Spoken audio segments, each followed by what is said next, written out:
Madame, Messieurs, bonsoir et bienvenue à cette autre édition de Regard social sur Equinox Télévision. C'est un jeune homme âgé de 41 ans et père de famille, parti de son domicile donc sur ses deux jambes pour aller chercher de quoi nourrir sa famille. C'était un dimanche matin et il ne reviendra plus sur ses deux jambes comme il était parti, selon notamment les détails donnés par des médecins. Mais il n'arrivera pas donc à destination à cause de l'accident dont il a été victime, un accident qui a coûté la vie certainement à certaines personnes, mais aussi qui a causé des dégâts importants, non seulement les dégâts humains, et on a également vu le véhicule qui était donc en mauvais état. On le voit bien à travers également les récits et autres faits qui seront donc démontrés au cours de cette édition. Mais il reviendra chez lui que couché dans un brancard, les 4 membres paralysés carrément. Gérard Fosso, puisqu'il s'agit de lui, est donc depuis 3 ans hors jeu.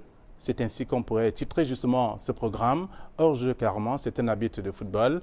Vous l'écouterez en première partie. Et en seconde partie, vous aurez également des experts qui vont apporter des éclairages sur toutes les difficultés qu'il a rencontrées depuis 3 ans aujourd'hui. Madame, Monsieur, bonsoir. Bienvenue à tous.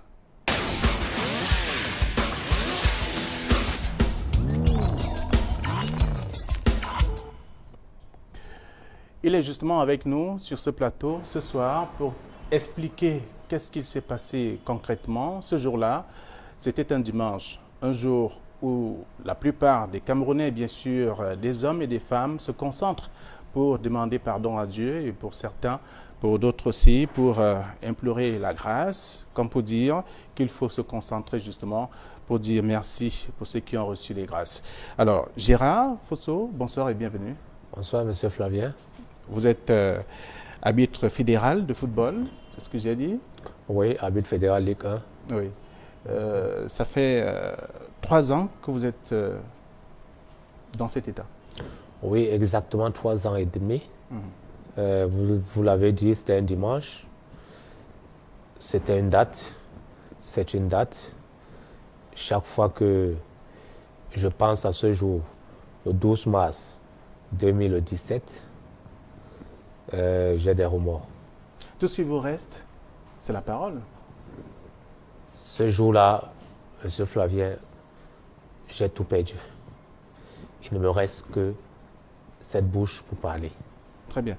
Vous n'êtes pas seul.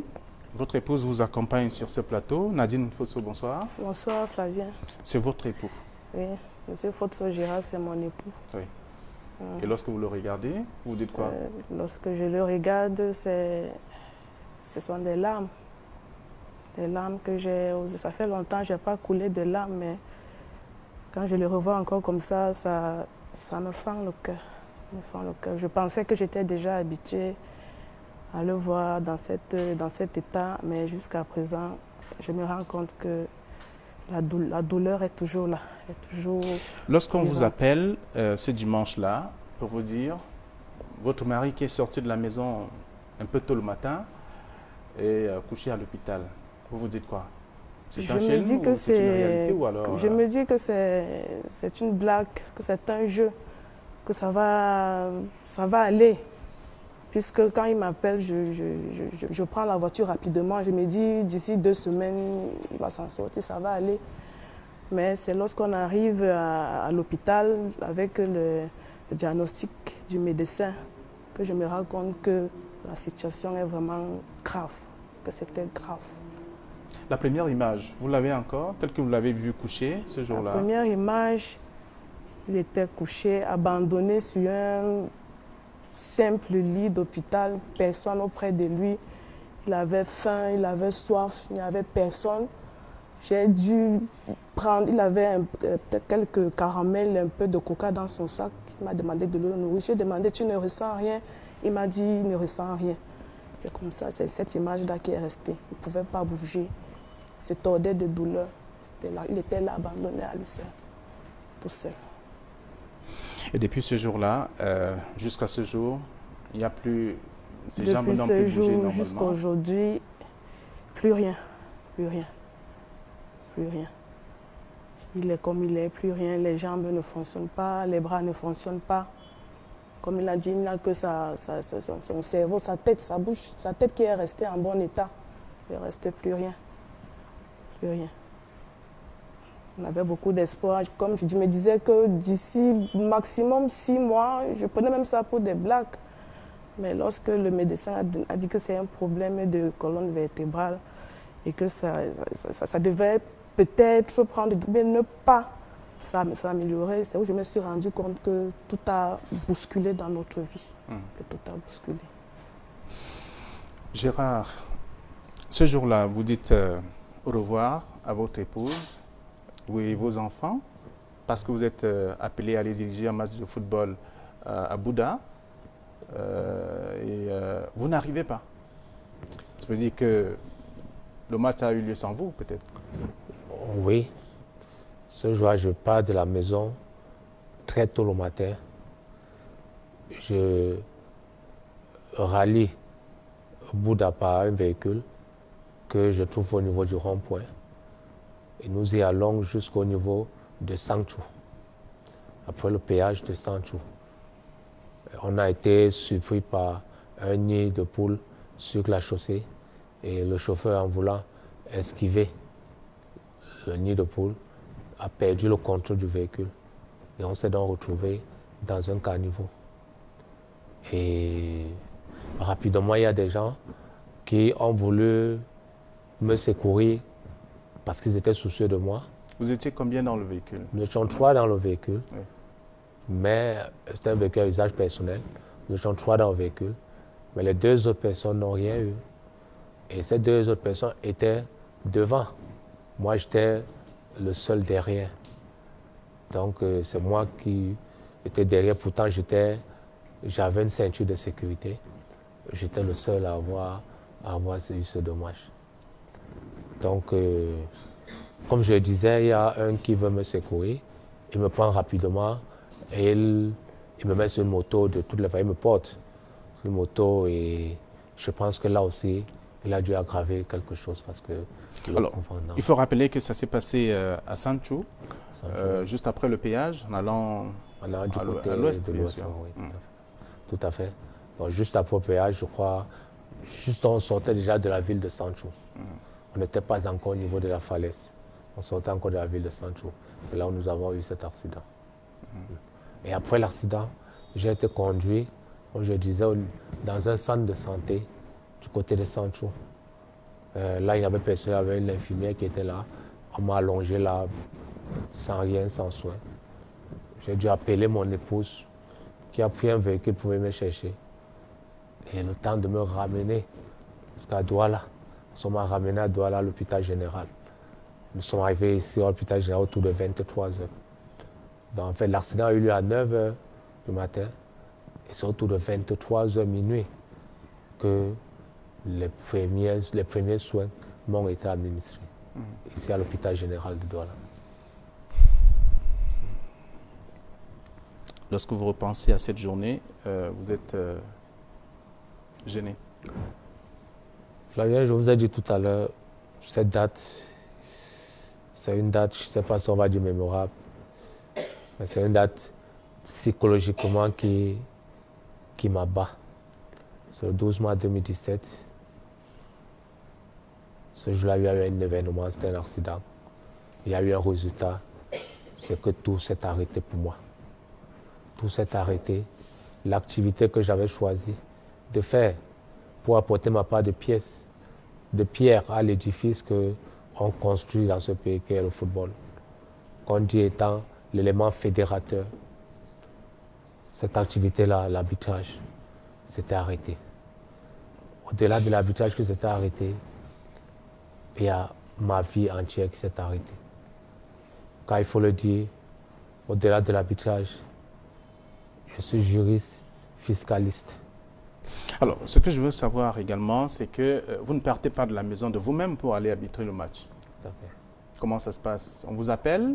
On vous envoie un message? Vous êtes programmé comment? Généralement, lorsqu'on nous désigne, on nous dit qu'il y a plusieurs voies d'information. Il y a par voie radio, sur le site de la Fédération de la Ligue professionnelle de football, ou alors par voie de presse. Donc, nous, sur le site de la Ligue de football professionnel, quand vous entrez, vous consultez le site, constatez que vous êtes désigné.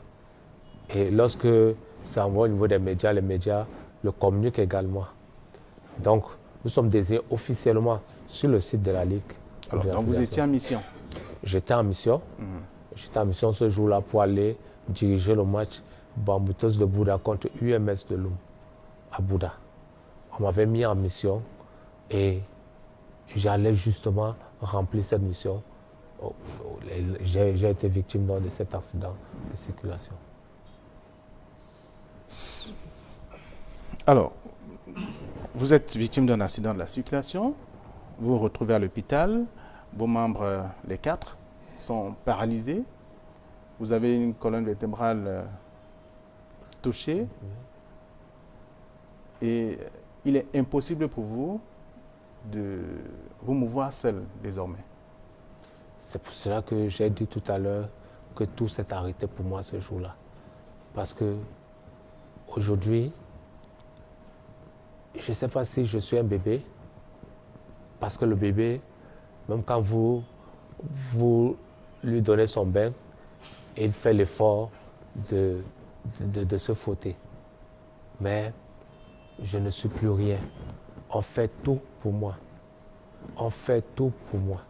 Je fais tout sur place, sans bouger.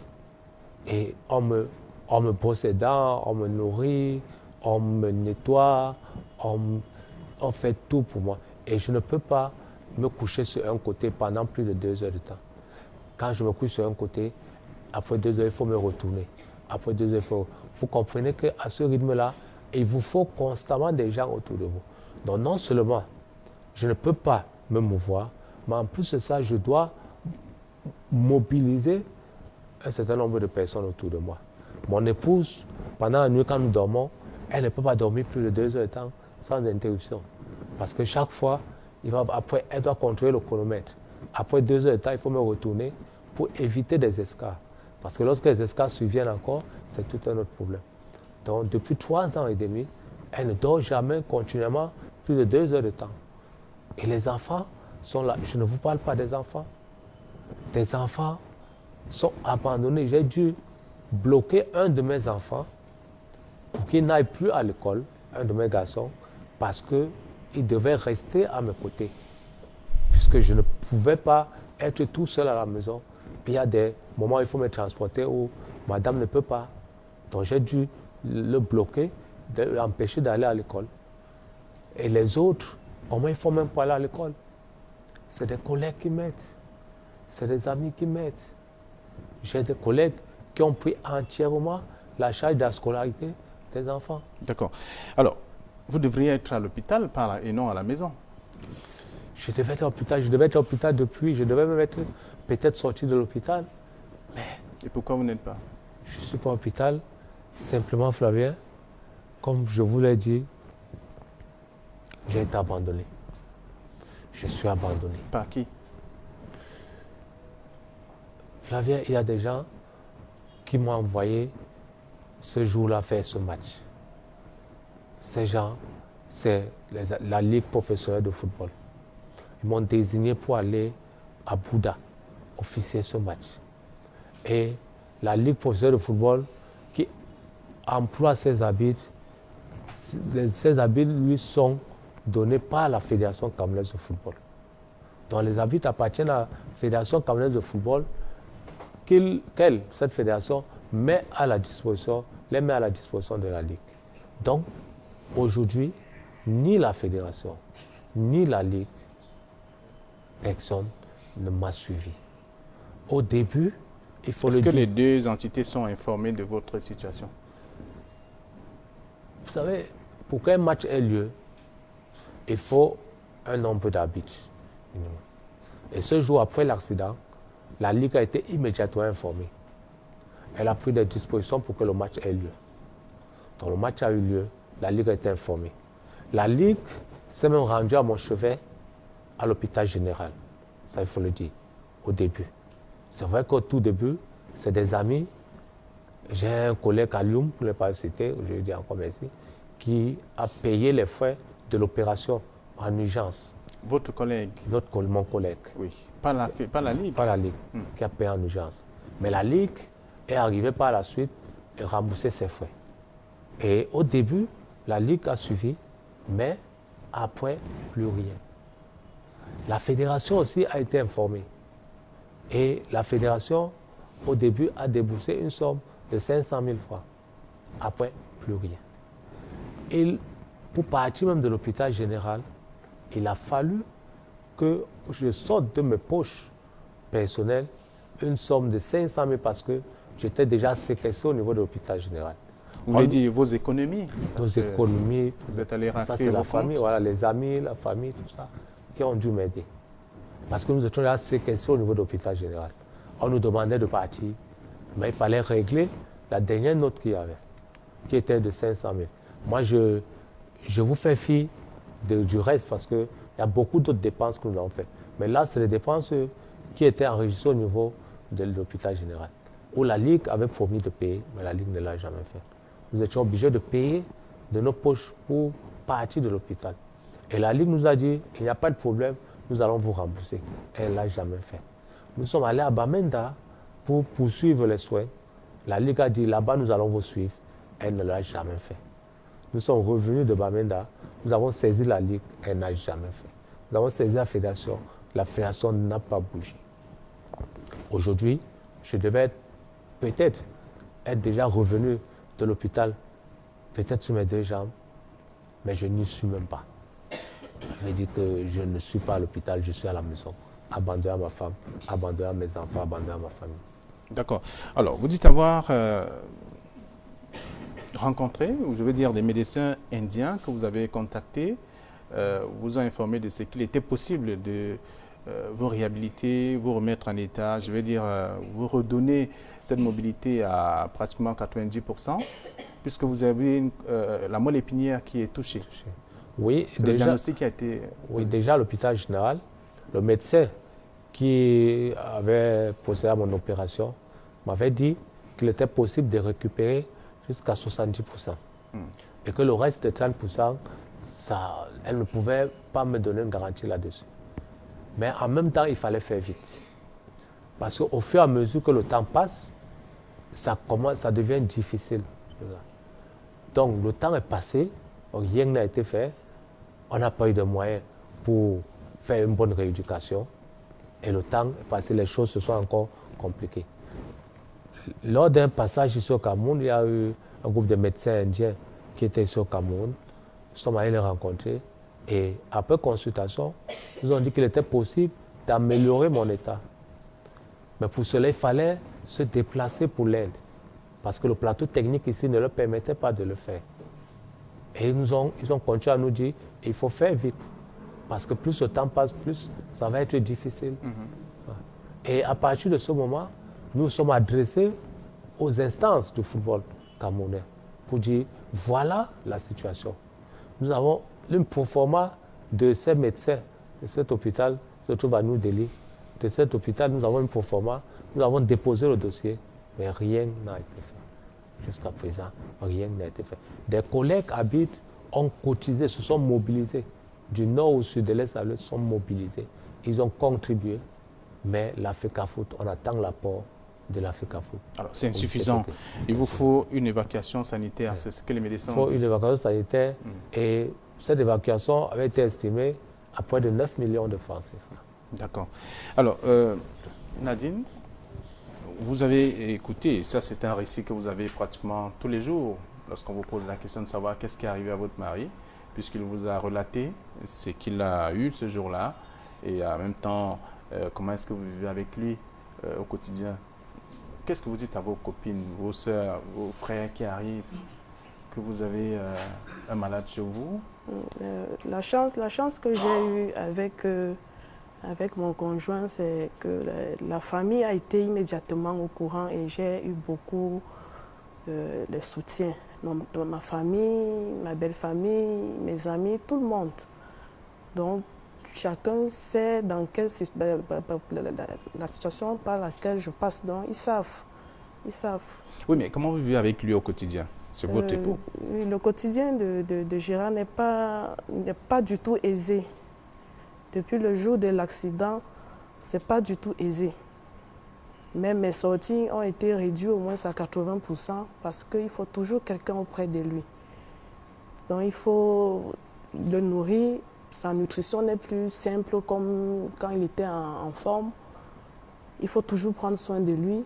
Étant son épouse, il y a des choses que je dois faire de moi-même, de lui, avec lui. Donc c'est difficile. Son repas, je dois veiller à son repas, je dois veiller à son état de santé. Parce que, comme je disais, même un simple coup de vent, il peut facilement attraper une fièvre. Il faut toujours le contrôler, toujours le contrôler. Ce n'est pas facile. Ce n'est pas facile au quotidien. Au quotidien, ce n'est pas facile. Mais avec le temps, on essaye un peu de s'adapter. On voit comment son organisme évolue. On essaye de s'adapter, mais ce n'est pas facile. Ça, c'est la pratique de la maison. La pratique, oui, parce que je suis à la fois l'infirmière, je suis à la fois l'épouse, je suis à la fois la maman, la kiné, je fais tout. Je fais tout pratiquement seul. Avec l'apport des enfants de la maison et l'apport de la maman, ma belle-mère à la maison. Mais il y a quelque chose qui vous manque? Oui, beaucoup plus l'affection de mon homme comme quand il était encore en forme. Parce que je me rappelle quand M. Fotso était en forme, après un match comme ça, il m'appelle, il me dit, chérie, porte ton pantalon, retrouve-moi à tel endroit. On joue la vie. Mais maintenant, c'est Nadine qui s'assoit, qui dit que chérie, comment tu dors aujourd'hui? Il n'y a plus cette ambiance-là, il n'y en a plus. Même sur le plan de l'intimité, il n'y en a plus. Parce que tout est seulement... Depuis 3 ans et demi. Depuis 3 ans et demi. Parce que il ne fonctionne pas. Son corps ne fonctionne pas. Il est totalement handicapé. Il ne fonctionne pas. Vous supportez parce que c'est votre mari? Je supporte parce que c'est la volonté de Dieu.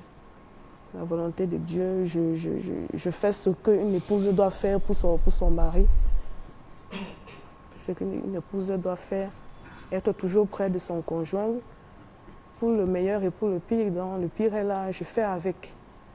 Je fais avec l'espoir que par la grâce de Dieu et le soutien de tout le peuple camerounais, on pourra le remettre sur ses 2 jambes. Parce que j'ai espoir qu'il ne se fait pas tard, qu'il peut se remettre sur ses 2 jambes. Alors, Gérard, vous me disiez, lorsque je suis arrivé chez vous hier, que c'est une situation qui dépasse votre entendement parce que lorsque votre femme n'est pas là, lorsque votre fils ou encore votre maman n'est pas là, c'est votre fille de 14 ans qui vous assiste et ça vous gêne de voir qu'elle s'occupe de vous? Ça me traumatise même parce qu'elle entre à peine dans la puberté, qu'elle commence à voir les parties intimes de son père. Vous ne pouvez pas imaginer comment votre enfant, une fille de 14 ans, c'est elle qui doit venir vous nettoyer quand vous êtes dans une situation inconfortable. Ça me gêne parce qu'aujourd'hui, je suis finalement l'enfant au milieu de mes enfants. Les enfants qui me nourrissent, j'ai ma fille de 3 ans, en fait, elle correspond exactement à mon accident parce qu'elle avait 2 mois quand au moins je faisais l'accident. Elle ne m'a jamais vu debout. Une fois, c'est une anecdote, on lui a montré une de mes photos debout. Et elle a dit, on l'a donné c'est qui, elle dit que c'est tonton. Elle dit que non, c'est papa. Elle dit que non, parce que papa marche. Papa ne marche pas, papa est comme ça.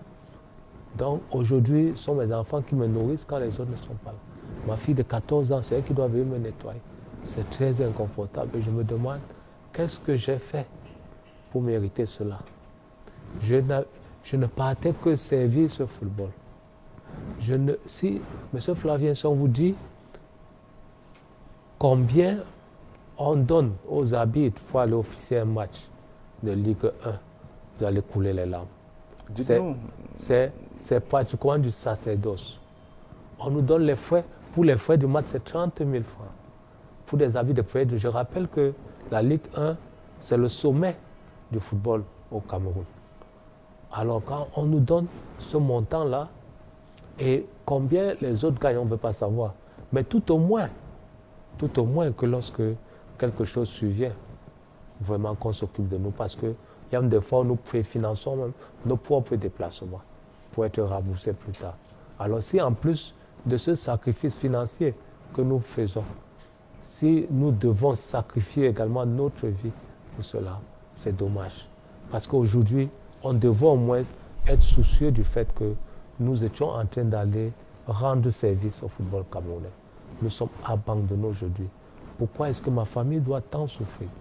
Pourquoi est-ce que mes enfants doivent plus aller à l'école? Parce que j'allais servir au football. Au moins que des gens se soucient, qu'ils fassent au moins ce qu'il faut faire et puis que la médecine leur dise que c'est impossible d'avancer. Mais non pas de rester les bras croisés. Pendant ce temps, quelqu'un est en train de se mourir. D'accord. Alors, le véhicule qui vous amène de Douala pour la destination que vous n'avez d'ailleurs pas franchie, était-il assuré? Là, sauf là, il y a un autre problème à ce niveau, c'est que le véhicule, je ne peux pas savoir s'il était assuré ou pas. Après l'accident, j'ai été transporté à l'hôpital, ce centre de santé. Les deux autres personnes à bord, le chauffeur que je ne connaissais pas d'ailleurs, et un collègue, un ancien collègue qui allait aussi à Bafoussam comme commissaire de match. Et donc, quand ils me déposent à l'hôpital, ils me disent, ce collègue s'appelait Abdoulaye Ngambou, ils me disent qu'ils vont déclarer l'accident au niveau de la brigade de Sancho. Après, ils reviennent, me disent que ça a été déclaré. Et ils partent. L'un va à Bafoussam et dit le chauffeur doit rester avec moi. Par derrière, le chauffeur aussi part avec mes téléphones même. Il s'enfuit. Et le jour où nous nous déplaçons donc de l'hôpital général pour Bamenda, arrivé dans la brigade de Sancho, on s'arrête pour aller vérifier effectivement si l'accident avait été déclaré et prendre les coordonnées.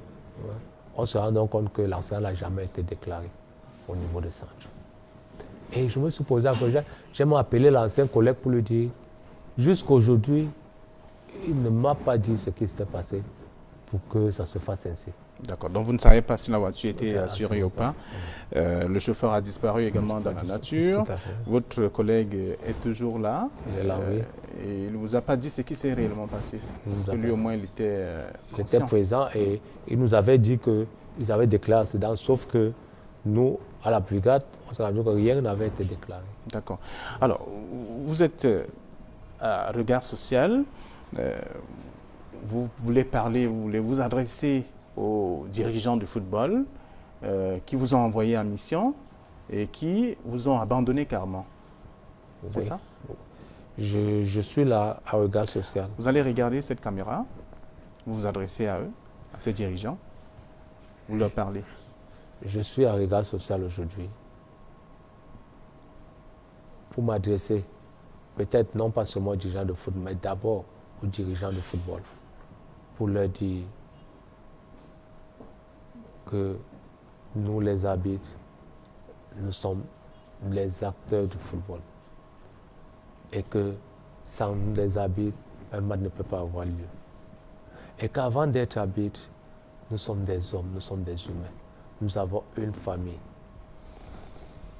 Je leur dis, je demande à tous les dirigeants de football de me venir en aide, de réagir enfin.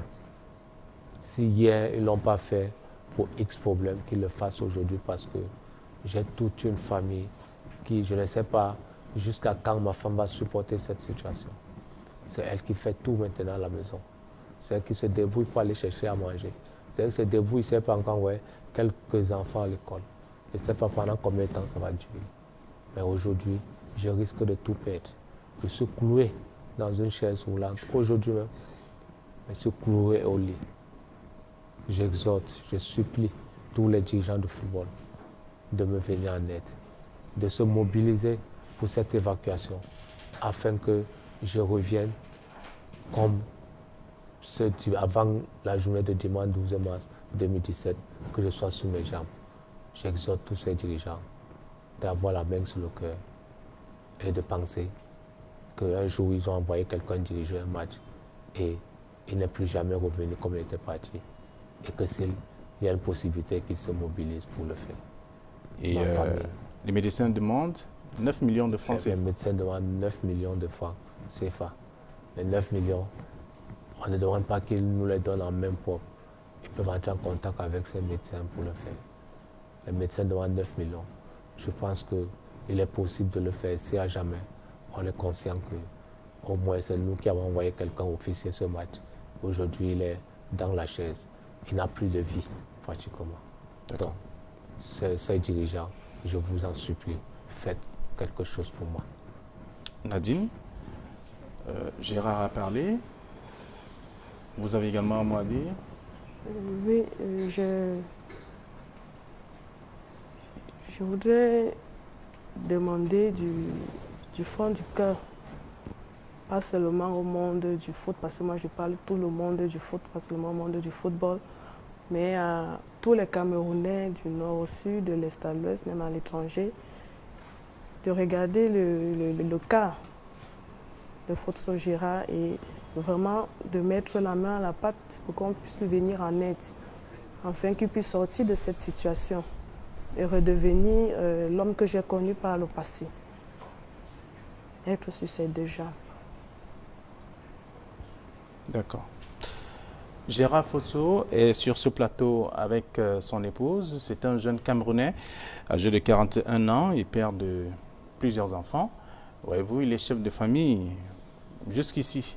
Même s'il ne peut plus assumer son rôle de chef de famille, il garde toujours la tête haute parce qu'il a espoir que vous allez faire quelque chose pour lui. Il est alité depuis 3 ans déjà. Son épouse supporte tout cela. C'est elle qui accompagne, qui fait tout pour lui parce qu'il est carrément couché. Et le ciel est donc sombre depuis plusieurs années donc, dans cette famille, la famille de Gérard Fotso. L'arbitre de football victime d'un accident de la circulation et abandonné à lui-même alors qu'il avait été donc commis pour arbitrer la rencontre Bamboutos UMS de Loum à Bouddha, qui est devenu l'arbitre après l'accident. Comment vit sa petite famille? Vous allez d'ailleurs découvrir dans ce reportage qui a été réalisé avec la caméra de Warren Zede et de Roger Libéraux. Vous découvrez donc le quotidien de cette famille et juste après nous allons accueillir nos experts pour avoir une idée précise de ce qui arrive à cette famille, justement la famille de Gérard Fotso.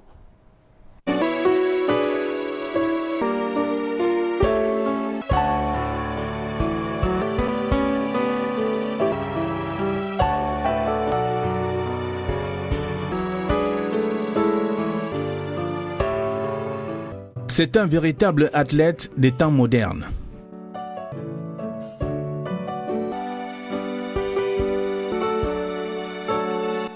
Arbitre de football, pétri de talent, bourré d'énergie, l'amoureux du sifflet qui fait le tour du stade au même rythme que les joueurs, n'est plus sur ses jambes.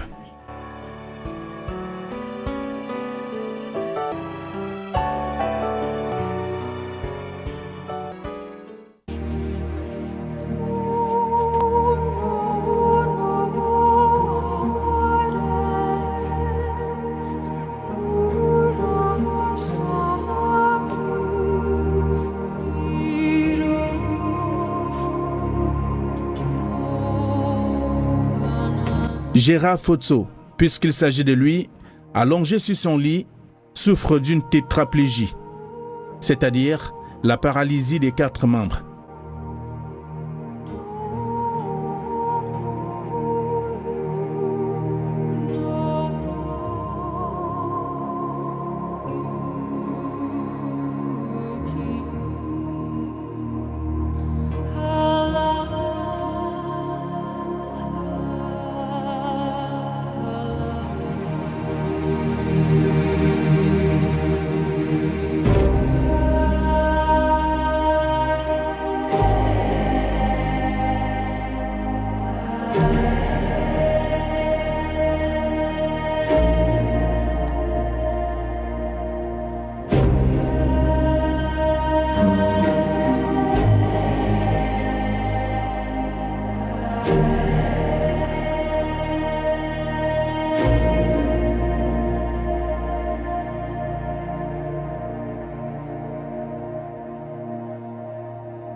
Non, depuis plus de 3 ans, ça c'est mon quotidien.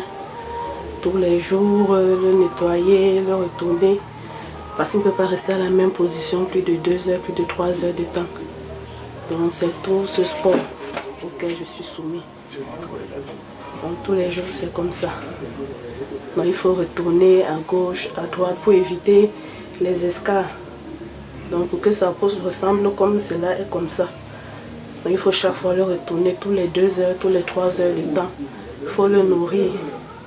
Lorsqu'il a un petit besoin, il faut vite accourir. Il faut toujours être à côté de lui. Depuis ce fameux dimanche, depuis ce jour-là, tout est au ralenti. Parce qu'il faut que je sois à côté de lui, le soutenir. Nourrir les enfants, c'est pas facile au quotidien. C'est lui qui était le support, c'est lui qui apportait tout. Maintenant qu'il est couché comme il est couché là, c'est très difficile. C'est difficile et surtout pour son moral. Il a besoin de toute la famille, de moi à côté de lui, des enfants, tout le monde auprès de lui.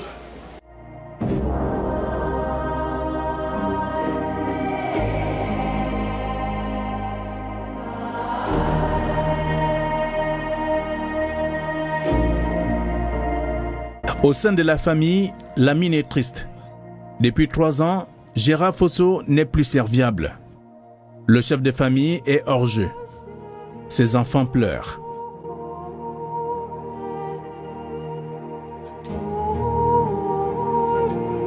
Il n'était pas là-bas comme ça.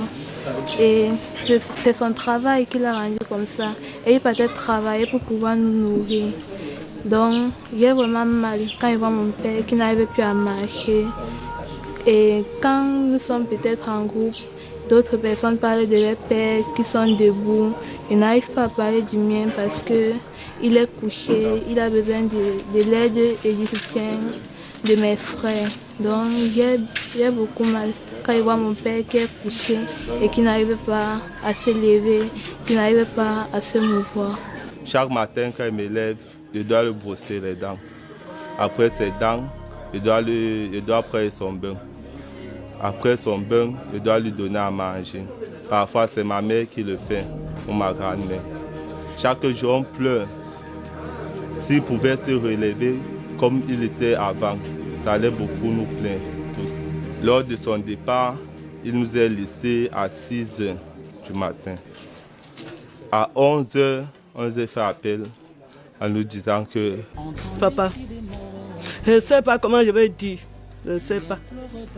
Gawassisen Gompolong, Gompolong Damcha, Gompolong Cameroun, Gompolong Awang. Gassisen Gompolong Wang Kutia, Boyang Rama Puntimpa, Boyang Puntimpa, Botandela, Macacop. Pay Wang Kutia sauvé à Mamawi. La papa Kutia sauvé à Mamawi. Mamba Mingui, Mokampalong, jeunesse pas long, de Tarmingui de Tarmambra. N'appelez Watanjo, donc un gandamon, no qualio. Non, no qualio. Papa, Gan Kaza, Gongo Gampe Nabo. Gangas Katan Katiambupe, Boyang Rochamson Ma.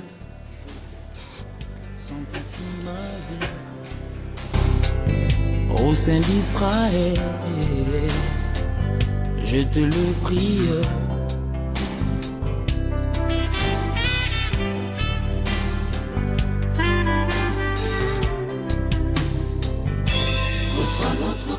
Équation difficile à résoudre pour la famille de Gérard Fosso. Âgé de 41 ans, celui qu'on n'a plus vu dans les différents stades de football, dirigeant les matchs, a été victime d'un accident de la circulation alors qu'il était en mission. J'allais officier un match de football de Ligue 1 opposant Bamboutos de Bois à UMS de Lom. Et donc après avoir emprunté un véhicule au niveau du rond-point d'Edo, nous y sommes allés jusqu'au niveau du centre, après le péage, où le véhicule, étant le chauffeur ayant été surpris par un trou, un nid de poule sur la chaussée, a voulu rabattre le véhicule et il a perdu le contrôle de ce véhicule. Et donc nous avons fait tourner et nous sommes retrouvés dans un caniveau. puisque je suis sorti du bloc. Mais sauf que je suis sorti avec des séquelles, avec une tétraplégie. C'est-à-dire qu'aucun de mes membres ne fonctionnait, inférieur comme supérieur, ne fonctionnait. C'est avec le temps que j'ai commencé à bouger un tout petit peu, celui-ci et l'autre aussi. Sinon le reste, au niveau du corps, rien ne fonctionne. L'état de santé de Gérard Fosso est diversement apprécié par ses camarades arbitres qui ne savent pas pourquoi les dirigeants du football sont différents face à cette situation. Au niveau de l'association des arbitres, une quête a été initiée et chacun a pu apporter sa quote-part en fonction de ses moyens. Et ce que nous avons pu contribuer ne pouvait vraiment pas subvenir à tous ces soins. Donc la grande partie normalement devrait être apportée par la fédération camerounaise de football. C'est extrêmement gênant de voir dans cet état, surtout que nous l'avons vu à son grade comme arbitre fédéral, c'était l'un des meilleurs. Et il avait toutes les qualités nécessaires pour pouvoir passer au grade d'arbitre international. Or déjà dans notre milieu, les promotions ne répondent pas aux critères de mérite. Ce n'est pas le mérite qui est mis au doigt. Sinon, avant qu'il ne se retrouve dans cette situation, automatiquement il serait déjà international. Vraiment, Gérard, c'est celui qui apportait la joie. C'est celui qui était il était toujours devant quand il y avait une action à mener. C'est pas par hasard que ses amis, même manquant de moyens, ont toujours été présents. C'est pas par hasard que sa famille a toujours essayé d'être avec lui malgré la modicité des moyens. Du côté de la Fédé, mais je pense qu'il y a eu un problème au niveau de la prise en charge, notamment au niveau de l'assurance. On n'a pas l'impression que l'assurance au niveau de la Fédé était ce qu'il fallait. Bon, maintenant le dossier est suivi par certaines personnes. Pour le moment, ça donne pas grand chose et la meilleure chose qu'on puisse peut-être faire aujourd'hui pour lui, c'est peut-être de l'aider puisqu'il puisse être évacué. Maintenant, il faut que le dossier avance là-bas, que les dirigeants du football camerounais se rendent compte de la situation de Gérard et qu'ils se disent que c'est quand même en allant en mission pour le football camerounais qu'il a eu cet accident. Donc c'est pas le moment de lui tourner le dos. Gérard Fosso et moi, nous avons commencé l'arbitrage en 2000. Nous étions encore très jeunes. Nous avons fait l'école des arbitres ensemble. Nous avons gravé les échelons ensemble. Nous sommes arrivés au sommet de l'arbitrage camerounais ensemble. Aujourd'hui, le voir couché, le voir inerte, ça me fend le cœur. Encore plus qu'il partait pour une mission, il partait faire le travail que nous faisons toujours. Cela aurait pu être n'importe qui d'entre nous. Donc c'est quelqu'un qui est à plusieurs dimensions, très important pour nous. Mais nous pensons qu'avec le soutien de la fédération et de tous ceux qui nous écoutent, les amis, les frères, les âmes de bonne volonté, les choses iront dans une bonne direction et la situation peut être décantée. Arbitre fédéral de football, Gérard Fosso souffre. Son domicile ne désemplit pas. Les médecins m'ont dit que c'est une contusion de la moelle épinière. Donc, apparemment, j'aurais frappé la tête au-dessus du plafond du véhicule et ça a compressé en moelle épinière. Donc, je cherche à me lever, je ne me lève pas. Ce même jour, j'ai fait appel à ma femme qui est arrivée et je voulais prendre un paquet de caramels qui était à côté. Ça ne bougeait pas. C'est elle qui a dû prendre pour me le donner. Donc, pourquoi je ne me lève pas? Je veux bien me lever. Parce que je suis couché, c'est douloureux. Ça fait 3 ans et demi que je suis couché. Pourquoi je ne me lève pas? Je crois que c'est aux spécialistes qu'il faut poser la question. Puisque je n'étais que arbitre de foot et ma formation, je suis fiscaliste. Formation. Cette présence humaine qui solutionne le volet psychologique ne peut pas permettre son évacuation sanitaire qui, selon des spécialistes indiens de la santé, ne coûte que 9 millions de francs CFA. Les spécialistes m'ont dit qu'après l'opération, qu'il était possible que je récupère la fonctionnalité de mes membres à près de 70%. mais qu'il fallait faire vite. Le reste des 30% pouvait se faire, mais ne pouvait me donner aucune garantie. Et là, ça dure depuis 3 ans. Rien n'a été fait pour cette récupération. Au niveau de la Fédération camerounaise de football, au niveau de la Ligue de football professionnel, nous espérons vraiment une action dans ce sens-là. 9 millions, 10 millions, parce qu'il faudrait... Oui, pour une fédération comme la Fédération camerounaise de football, je pense qu'on peut trouver ces moyens. Gérard Fosso, couché dans son lit, vous regarde et attend de vous un soutien multiforme. Voyant ma maman de 72 ans venir me nettoyer, voyant ma fille qui entre à peine dans la puberté, 14 ans, venir me nettoyer mon niveau de mes organes génitaux, quel impact ça peut avoir sur elle. Ça, on a envie de partir. On a envie de ne pas vivre ça. C'est pour ça que je suis couché, vivement que je me lève.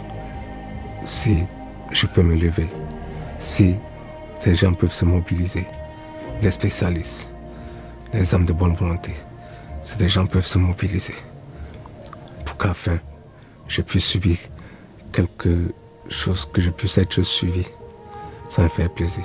Peut-être que ça me permettrait de prolonger encore de quelques temps mes journées, mes jours sur terre, parce qu'il faut le dire, ça commence à m'affecter.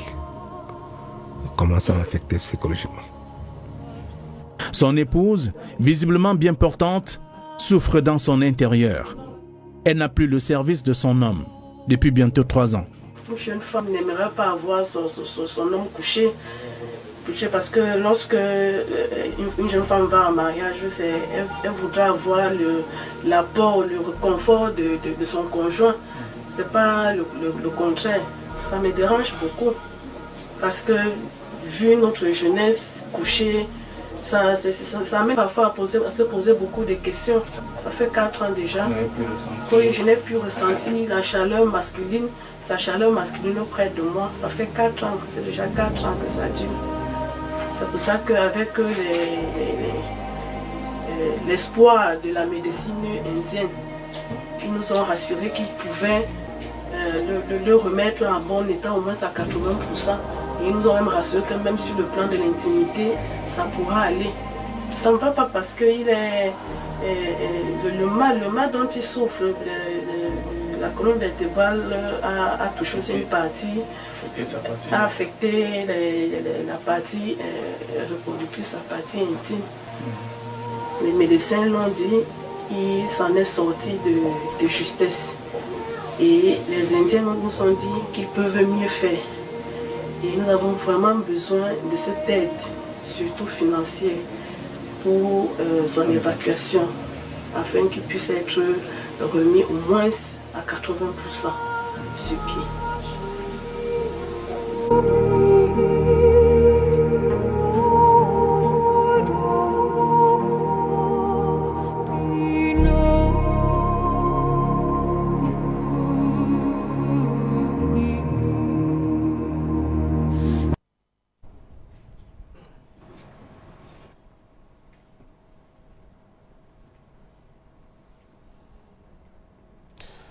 Ainsi va la vie de Gérard Fosso, et vous l'avez compris, dur de vivre avec un chef de famille dans cette situation, dans cet état, parce que là on comprend bien entendu que c'est l'échec total, l'échec général, la chute même de cette famille qui peine à vivre, à joindre les deux bouts.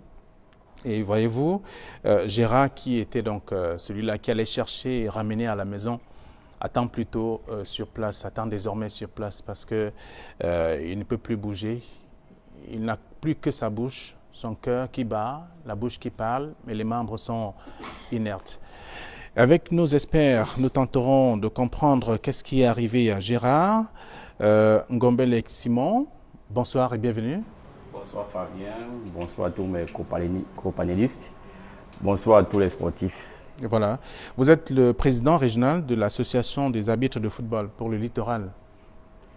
Évidemment, je suis le président depuis 4 ans et j'attaque un nouveau mandat. Bon, je ne vais pas entrer dans les détails et ceux qui m'ont permis d'être là aujourd'hui, c'est Gérard Fotso aussi. Malheureusement, nous sommes là en train de parler de son sujet qui nous écoeure tous. Et lorsque vous le voyez dans cet état, qu'est-ce que ça vous fait? D'abord, je me dis que demain après-demain, je pourrais être dans la même situation. Il est toujours votre membre? C'est notre membre. Il n'est plus en activité? On commence arbitre de football à l'âge peut-être de 20 ans, 19 ans. Lorsqu'on n'est plus en activité, on est un arbitre à la retraite. Et à la fin, on meurt arbitre. C'est un corps. Lorsqu'on est arbitre, Gérard, comme il est là, ce n'est pas ce que je souhaite, mais s'il arrive à décéder, ce sont les arbitres qui auront le rituel mortuaire ou d'enterrement. Donc, on n'est pas arbitre, on devient arbitre et on meurt arbitre. Donc, il reste mon membre. Il était à combien de points d'atteindre le rang d'arbitre international? Mais Gérard Fotso, il a 41 ans aujourd'hui. Lorsque vous enlevez 3 ans ou bien disons 4 ans, il avait encore toute la possibilité d'être arbitre international. Vous avez suivi Mandeng Bakali tout à l'heure. Nous sommes tous des camarades de promotion. Bon, nous n'avions pas le même âge parce que moi, bientôt, je vais à la retraite. Et ce sont des jeunes qui venaient, les lourds dents bien longues. Gérard Fotso a commencé en élite. Il était fédéral 1. Il est monté fédéral 2. Il restait seulement le grade d'international. Donc, il avait toutes les possibilités parce qu'il était un bon arbitre. Déjà, ce n'est pas n'importe quel arbitre qui joue un match comme ce dernier, UMS de Loum, Bambouto sur UMS de Loum, au stade Arena de Bouddha. Ce n'est pas n'importe qui parce que nous nous connaissons, nous savons qui peut jouer certains matchs et Fotso était dans la trame de ceux qui jouaient des matchs difficiles, compliqués et des matchs, comme on disait toujours, les top matchs. Et c'était un top match ce jour. C'est un guerrier alors? Si vous me voyez, je ne suis pas sa photocopie parce que je suis un peu plus âgé, mais Fotso sur les terrains, c'était un bulldozer. D'accord. Merci d'avoir accepté notre invitation. Et toujours avec nous, Zachary Kamara. Bonsoir. Bonsoir, cher monsieur. Bonsoir les invités. Bonsoir les panélistes. Merci. Vous êtes assureur, rédacteur sinistre à AGC, c'est ça? Effectivement. Et vous avez également suivi le reportage. Vous avez écouté Gérard. Oui. Vous vous dites quoi? C'est un bon client, un mauvais client? Non. En assurance, il n'y a pas de bon client, pas de mauvais client. Je tiens d'abord à dire que Gérard Fotso, je le connais un peu. Parce que dans ma jeunesse, j'ai pratiqué un peu le foot. Et que ce soit lui, Mandin et Fotso, c'était des arbitres qui habitaient les matchs de la corporation d'assurance. Donc il y avait les matchs de la SAC et c'est eux qui... Donc je suis très surpris de constater. Mais en ce qui concerne, on va rentrer dans le vif du sujet tout à l'heure, mais vraiment, le véhicule étant parti sans déclarer le sinistre, n'ayant pas retrouvé, l'assurance ne pouvait pas jouer en ce moment-là. L'assurance au sens classique du thème ne pouvait pas jouer. Nous y reviendrons parce qu'il était en mission. Il y a un type d'assurance qui doit jouer pour des gens qui sont mis en mission pour aller travailler. D'accord. Et ça, cette assurance-là, c'est l'assurance de la Caisse nationale de prévention sociale. Parce qu'il est en mission, il y a un accident de travail. Même si on appelle ça accident de trajet, mais tu le consumeras, mais ce n'est pas différent. C'est un accident de travail parce qu'il était en route pour aller à sa mission. Et il avait une lettre de mission. D'accord. Voilà. Okay. On revient là-dessus. Alors, quand vous regardez justement Gérard Fotso qui a dirigé vos matchs, la SAC, oui. Vous dites quoi? C'est quelqu'un d'autre maintenant? Oui, c'est quelqu'un d'autre. C'est choquant de le Je voir suis dans très cet état. surpris que... Vous savez m'excuser, mais je dois être un peu amer. Si c'est un employé, comme on dit, de la Fédération camerounaise de foot, la Fédération camerounaise de foot doit pouvoir, ou bien devrait pouvoir, assurer et déclarer cet accident à la Caisse nationale de prévoyance sociale. Donc, tous ces frais aujourd'hui, on est en train de chercher qui a apporté de l'argent pour qu'on le soit. Non, la Caisse nationale de prévoyance sociale, parce que c'est un accident de travail, devait s'occuper du cas de M. Fotso. Et je ne comprends pas. Lui, il a dit qu'il est juriste de formation, fiscaliste en fait. Mais la première des choses qu'il a fait, c'était de s'assurer que son accident est déclaré à la Caisse nationale de prévoyance sociale. Du moment qu'il n'y avait pas d'assureur classique devant cet événement-là. Et c'est ça, en fait, le véritable problème. Aujourd'hui, on n'a pas à aller chercher de l'argent ailleurs. Qu'on saisit la Caisse nationale de prévoyance sociale. Parce que, sans, je ne veux pas dire des bêtises, je pense que la Fédération camerounaise de football affilie, immatricule ses employés à la Caisse nationale de prévoyance sociale. D'accord. Vous allez davantage nous développer tout cela tout à l'heure et avec également quelques précisions du représentant régional de cette association des arbitres de football tout à l'heure. Le temps de présenter également Dr Kamta Claude Bernard. Bonsoir. Bonsoir Fabien. Vous n'étiez plus passé par ici, ça fait longtemps. Vous êtes médecin, neurochirurgien, membre du CIMEC, c'est le syndicat des médecins du Cameroun, et secrétaire financier à l'Ordre national des médecins du Cameroun, en service à l'hôpital La Quintinier de Douala, désormais. Exactement. Vous êtes nouvellement affecté là-bas. Exactement. Voilà. Voilà un cas. Ce que je voulais dire, un traumatisme vertébro-médullaire, c'est quelque chose d'extrêmement grave. Et quand je vois la durée, n'est-ce pas, la prise en charge, n'est-ce pas, que la famille et tout, et l'état de M. Fosso, je peux dire vraiment chapeau à la famille, parce que c'est un patient extrêmement difficile à gérer. Extrêmement difficile. Sur le plan matériel, sur le plan financier, sur le plan psychologique, sur le plan... C'est vraiment très, très difficile à gérer ce genre de patient. Et très, très coûteux. Très coûteux. Donc, on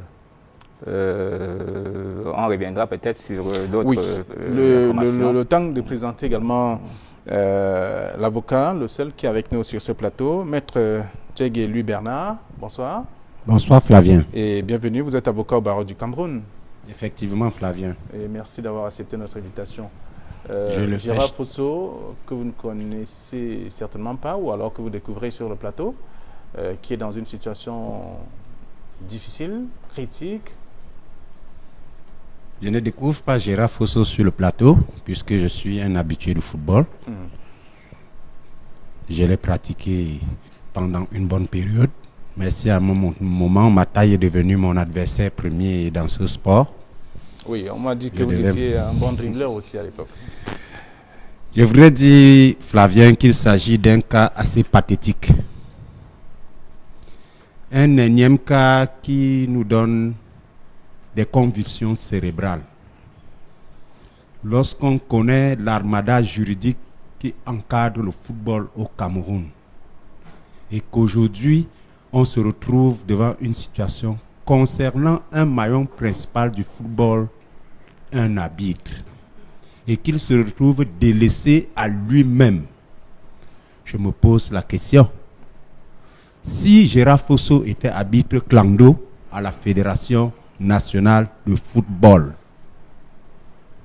et même si la fédération tente de dire oui, je dirais non, parce qu'en début de chaque saison, je passe sur le contrôle du président de la Chambre des arbitres, on délivre une licence à M. Fosso qui l'autorise à être arbitre pendant toute la saison. Et lorsqu'on regarde les statuts généraux de la FECAFOOT, il est inscrit qu'au moment où on délivre la licence à M. Fosso, cette licence doit être endossée d'une police d'assurance. Si tel est le cas, et au regard de la tétutesse des textes, qu'est-ce qui ne va pas pour que Gérard Fosso se retrouve assis dans ce siège à cet instant T? Les textes, je l'ai toujours dit sur ce plateau, non. Mais une fois de plus, les hommes dangereux qui prennent la lourde responsabilité de diriger les institutions. Encore quoi? Le football chéri du Cameroun. Mais non, Flavien, je croyais que nous sommes peut-être dans l'un des derniers pays où le football n'existe pas. Mais nous sommes bel et bien au pays de Roger Mila. Je suis un peu surpris. Je reviendrai sur l'extrême tétutesse des textes qui encadrent le fonctionnement des arbitres. D'accord. dans le football camerounais. Ok, mais avant cela, nous allons d'abord comprendre la maladie avec Dr Kamta Claude Bernard. C'est un homme qui est aujourd'hui paralysé des 4 membres. À peine il bouge les 2 mains. C'est juste le travail qui est fait par les kinés d'occasion, parce que ce sont les membres de la famille qui se débrouillent au quotidien à masser les bras, les pieds.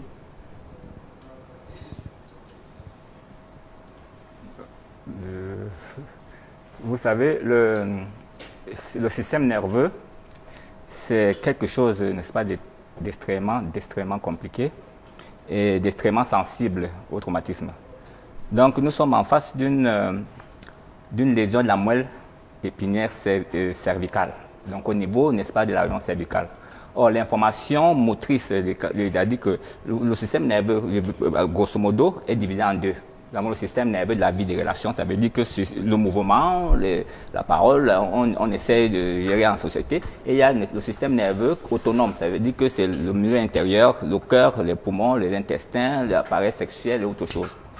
Donc, lorsque vous avez toutes ces informations, tout ce contrôle vient du système nerveux central. Il y a le cerveau et la moelle épinière. Or, les mouvements partent du cerveau. Donc, lorsque vous voulez faire un mouvement volontaire, c'est vous qui décidez de faire le mouvement. Et ce mouvement-là, cette décision permet, n'est-ce pas, aux nerfs qui partent du cerveau, passent par la moelle épinière, par les racines nerveuses et les nerfs pour pouvoir faire le mouvement. Lorsqu'il y a il n'y a plus, n'est-ce pas, de communication entre le cerveau et la moelle épinière, le mouvement s'arrête. Et les autres fonctions s'arrêtent aussi, l'érection, la miction, la défécation, les mouvements des intestins ou autre chose, des fois même les arrêts cardiaques respiratoires. Donc en réalité, c'est une lésion extrêmement grave. Très peu de patients survivent. Parce que vous pouvez avoir une lésion de la moelle cervicale et puis vous avez un arrêt cardiaque. Parce que la moelle cervicale gère aussi, n'est-ce pas, les battements cardiaques, les mouvements cardiaques, respiratoires, autre chose. Donc, c'est un équilibre entre le cerveau et la moelle épinière. Donc, lorsque vous avez une lésion de la moelle épinière, c'est quelque chose d'extrêmement grave parce que, en réalité, la moelle épinière ne se régénère pas. Ça veut dire que vous n'allez pas comme un os où vous allez mettre le bout à bout et puis, vous comprenez? La moelle épinière, lorsqu'elle est sectionnée, elle ne se régénère pas. Et généralement, lorsqu'elle se sectionne, elle se sépare. Ou lorsqu'elle est très contuse, elle est écrasée, n'est-ce pas, les vaisseaux sanguins et autre chose qui la nourrissent, tout ça là n'existe plus et cette partie disparaît. Voilà, encore. En réalité, la chirurgie, lorsqu'on, au cours d'un accident, lorsqu'un patient, quelqu'un est retrouvé dans une voiture ou dans un accident, il y a des précautions à prendre. Sortir le patient, le transporter. Des fois, on complique la situation lorsqu'on le porte, n'est-ce pas, alors que le patient, il y a des patients qui bougeaient, les membres qui bougeaient tout, mais ils ont été mal transportés et ils ont eu des complications parce qu'ils avaient les vertèbres cervicales, n'est-ce pas, qui étaient déplacées et qui ont bougé parce qu'on les a portés. Et puis, donc, le ramassage est extrêmement important. Le ramassage, le transport à l'hôpital. Donc, généralement, lorsque l'intervention se fait rapidement, lorsque la moelle n'est pas sectionnée, lorsqu'il y a encore des ébauches de mouvement, parce que quand je vois M. Fosso, je me rends compte qu'il a encore, n'est-ce pas, une ébauche de mouvement volontaire. Parce qu'il bouge volontairement le membre supérieur, mais à une force qui n'est pas une force qui est soit normale, c'est-à-dire une force habituelle, qui est... Voilà. Donc, lorsqu'on intervient rapidement, on a des chances d'avoir des résultats beaucoup plus avantageux. Ce n'est pas automatique qu'à 100% ils reprennent le mouvement. Sa mobilité, oui. Mais l'intervention au début, c'est d'abord pour sauver la vie. Parce qu'une lésion de la moelle épinière, elle est mortelle. Ça peut être, je veux dire, c'est un peu compliqué parce que le lieu de l'accident, c'est en zone rurale, carrément, et ceux qui le transportent n'ont aucune notion de précaution. Vous comprenez? Donc, vous savez, nous sommes au Cameroun, vous savez, et on a très peu de notions de secourisme. De secourisme. Vous comprenez, quand il y a un accident, les gens viennent plutôt pour filmer ou pour vouloir aider. C'est-à-dire qu'ils ont la volonté de le faire, mais ils le font mal, parce qu'on n'a pas été éduqué par rapport à ça. Donc, la prise en charge, je veux vous dire, la prise en charge de ce genre de patients, elle doit se faire rapidement, pour donner des chances à ce patient de pouvoir récupérer, parce que la moelle n'aime pas souffrir. Et lorsque nous atteignons ce stade où, n'est-ce pas, l'intervention a eu lieu, mais un peu plus tard, elle a eu lieu, n'est-ce pas, comme je l'ai suivi tard, et en réalité, la prise en charge actuellement, peut-être on va revenir, mais la prise en charge actuellement, c'est ce qu'on appelle la réhabilitation. Parce qu'en réalité, les membres inférieurs, les membres supérieurs ont des mouvements involontaires. Ça veut dire qu'il y a le tonus qui est là, parce que la moelle est libérée. En réalité, la moelle, le cerveau inhibe les mouvements involontaires, ne sont causés par la moelle. Sinon, vous comprenez, on peut, si vous voulez marcher, vous marchez sans contrôle. Le cerveau a cette fonction d'inhiber les mouvements involontaires. Or, chez lui, ces mouvements-là sont libérés. Ça veut dire que lorsque une mouche peut même toucher son membre, ça va bouger. Mais c'est un mouvement involontaire. C'est généralement ça que les physiothérapeutes, la réhabilitation utilisent pour pouvoir permettre aux patients de pouvoir mouvoir, se mettre debout et puis essayer de marcher. Mais dit que le mouvement volontaire reviendra, malgré tout ce qu'on pourra faire, même les techniques les plus modernes, il faut savoir que c'est une illusion. Alors, mais il peut, n'est-ce pas, être autonome, n'est-ce pas, dans un vrai centre de réhabilitation où on utilise, n'est-ce pas, ce tonus involontaire, n'est-ce pas, pour pouvoir permettre de se tenir debout et de pouvoir marcher. D'accord. Alors, il y a 3 ans, couché, ça veut dire que la situation s'aggrave au fur et à mesure que le temps passe, puisqu'il n'est pas pris en charge. Absolument, absolument. La situation s'aggrave. La situation s'aggrave, vous savez, la prise en charge d'un patient pareil, ce n'est pas une prise en charge, c'est multidisciplinaire. Donc, même les psychologues doivent être présents. C'est-à-dire qu'en réalité, c'est la prise en charge chez ce genre de patients, elle est beaucoup plus importante, elle apporte beaucoup plus de résultats lorsqu'on commence tôt. D'accord. Vous comprenez? Donc, c'est ça qui est, n'est-ce pas, la clé, n'est-ce pas, pour permettre aux patients d'être autonomes avec le temps et d'empêcher d'avoir les complications dues, n'est-ce pas, à sa paralysie. D'accord. On va évoluer tout à l'heure, le temps de comprendre un peu la situation de l'assurance, parce que le véhicule qui le transporte, on ne sait pas s'il est assuré ou pas, parce que le chauffeur a disparu, son collègue avec qui il était a disparu également, mais a déclaré quelque chose qui n'était pas déclaré. Flavien, il faut dire que nous sommes dans un pays formidable. Vous êtes en train d'aller travailler avec un de vos collègues, vous faites l'accident en route, il n'est pas fichu de s'assurer que le véhicule qui vous transporte déclare l'accident aux autorités compétentes. C'est le Cameroun, ça. Et c'est ça qui rend malade. Je dis, aujourd'hui, quand tu regardes son collègue dans cet état, qu'est-ce qu'il dit? Il dit que qu'est-ce qui l'a empêché ce jour-là d'aller chercher l'unité de gendarmerie qui était à Sancho pour déclarer. Forcer même le chauffeur à aller déclarer cet accident. Qu'est-ce qui l'a empêché de le faire? Maître nous a dit merci maître parce que quand vous m'avez appelé aujourd'hui, vers 16h, je n'avais pas le temps de faire des recherches dessus. Si, comme maître a dit, la FECAFOOT a une police d'assurance, qu'on active cette police d'assurance. Peut-être que les textes disent qu'il faut avoir une police d'assurance. Est-ce que la FECAFOOT a souscrit cette assurance? Ça, c'est une question qu'on pose. Et à voir comment M. Fosso a été pris en charge par la FECAFOOT. Pour répondre à cette question, à la question de l'assurance, je voudrais bien que Simon le président de la Ligue, oui. Oui, bien sûr. Oui. Permettez-moi de revenir d'abord sur quelque chose là, sur la CNPS. Rassurez-vous, c'est un rêve. Chez nous, on ne parle pas de la CNPS. Chez nous, les arbitres, ça peut être des discours, ok, mais ça n'existe pas.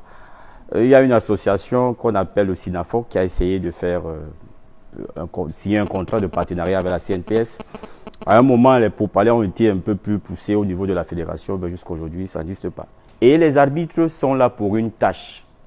Après la tâche, on ne s'occupe plus de vous. Malheureusement, c'est ce qui se passe. Donc, lorsque je suis assis ici, j'ai deux sentiments. J'ai la douleur pour parler le cas de Fotso ici, et je suis un peu heureux qu'on parle un peu de l'arbitrage, que les gens maîtrisent ce qui se passe aujourd'hui. Parce que je suis convaincu que l'arbitrage est l'âme malade du football camerounais. Très bien, mais seulement, vous pouvez répondre à sa question. Maintenant, parlant de l'assurance. Parlant de l'assurance. La police d'assurance. Les arbitres nous avons plusieurs catégories. Les arbitres régionaux, les arbitres départementaux, régionaux, fédéraux 1, fédéraux 2, ainsi de suite, internationaux. Et le cas de M. Fosso, c'est les arbitres fédéraux 2. À chaque début de championnat, on nous exige de payer les licences. Et on nous a toujours dit, c'est votre assurance, c'est votre police d'assurance. Lorsque Fosso, la licence que vous payez? La licence fait d'office foi d'assurance. D'assurance, d'accord. Oui, c'est ce qu'on nous dit. Donc, est-ce que vous avez déjà reçu une police d'assurance venue d'une compagnie d'assurance? C'est pour ça que je viens. Voilà. Je viens. À maintes reprises, nous leur avons demandé de nous dire le nom de notre assurance. Parce que lorsque nous avons un accident, peut-être dans l'arrière-pays, nous n'avons pas besoin de revenir à la fédération. Juste un coup de fil, on dit à l'assureur que nous sommes à tel endroit pour qu'on nous envoie les bons de prise en charge, ce que vous maîtrisez très bien. Pour que la prise en charge soit un peu plus rapide. Je vous dis, Néni, jusqu'aujourd'hui. OK? Et quand Fotso Gérard fait cet accident, il a sa licence. Donc, Fotso est assuré. Lorsque nous allons vers l'exécutif de cette année, nous tombons des nues, nous nous rendons compte que c'est une escroquerie. Nous n'avons jamais eu, nous n'avons jamais été assurés.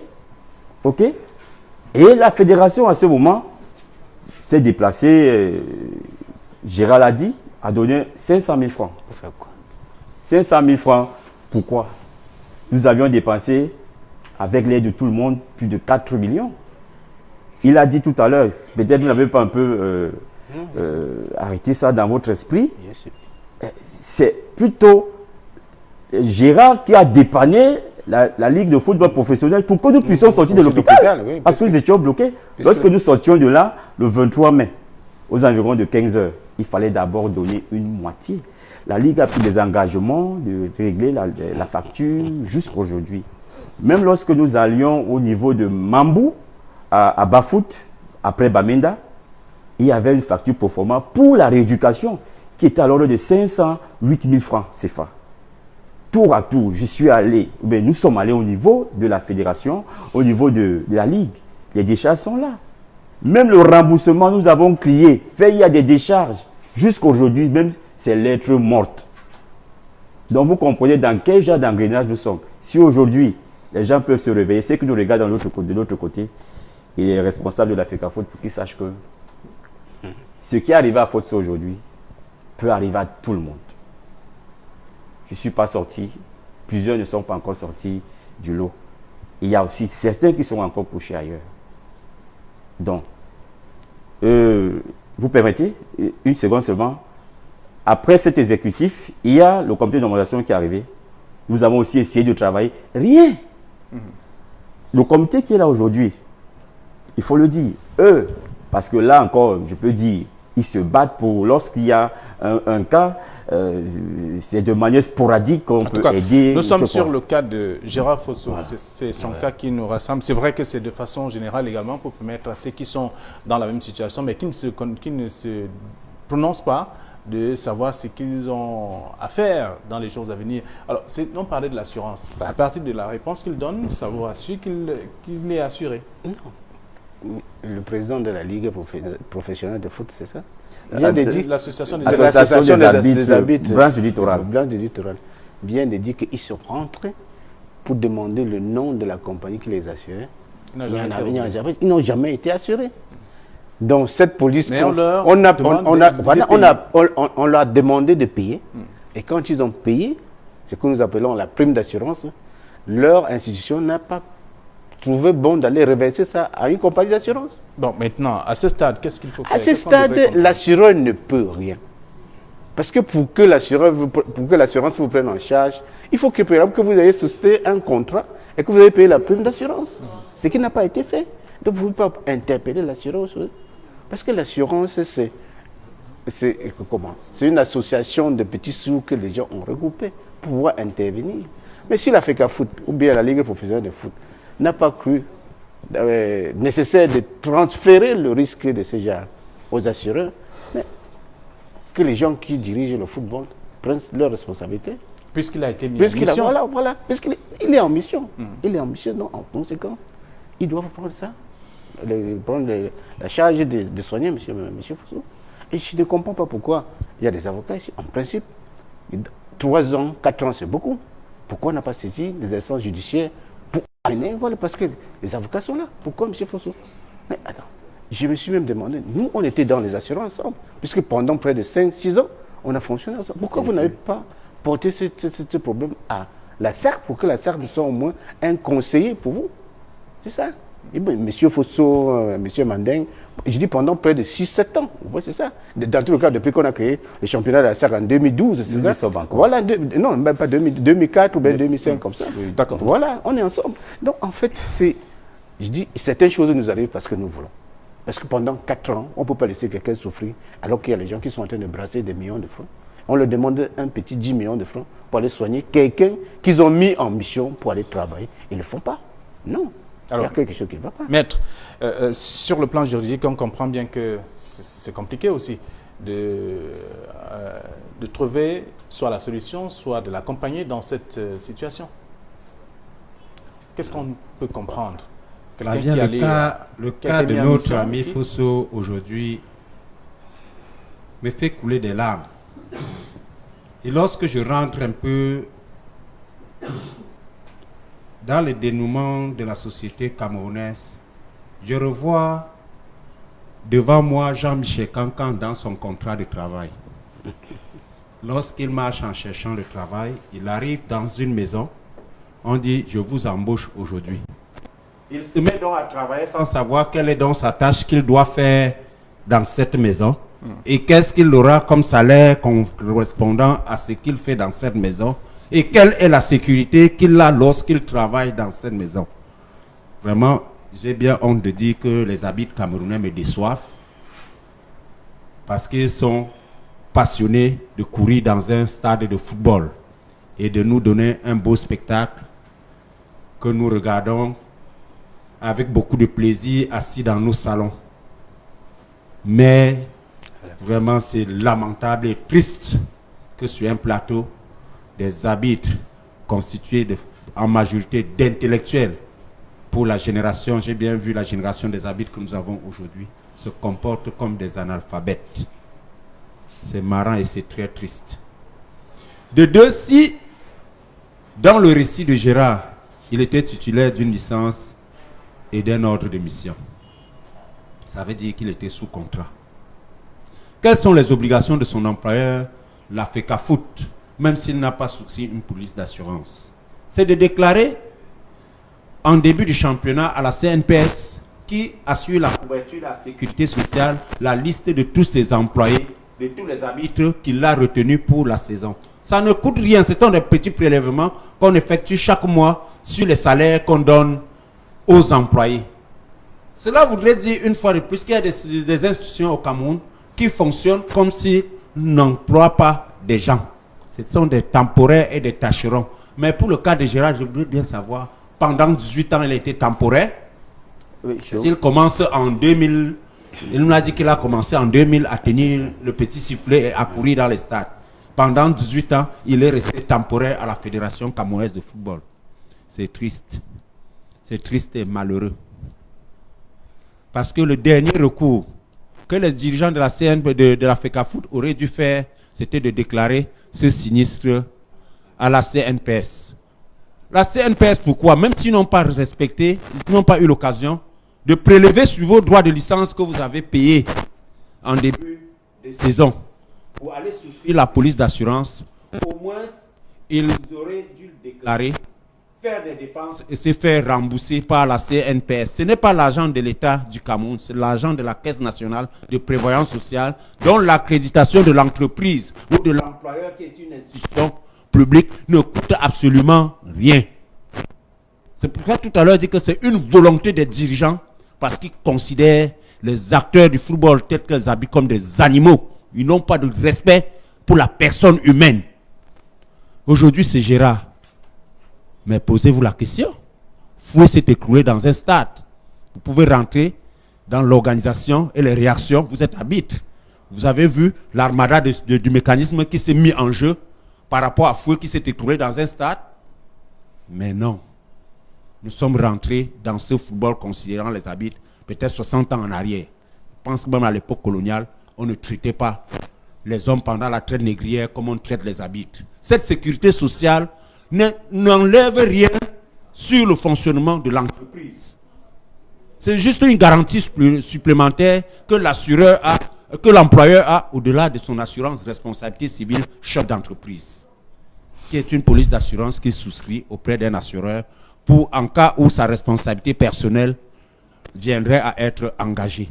C'est le B à bas de la procédure. Nos arbitres sont là, le ballon rond, le match est bon. Mais voilà aujourd'hui Gérard.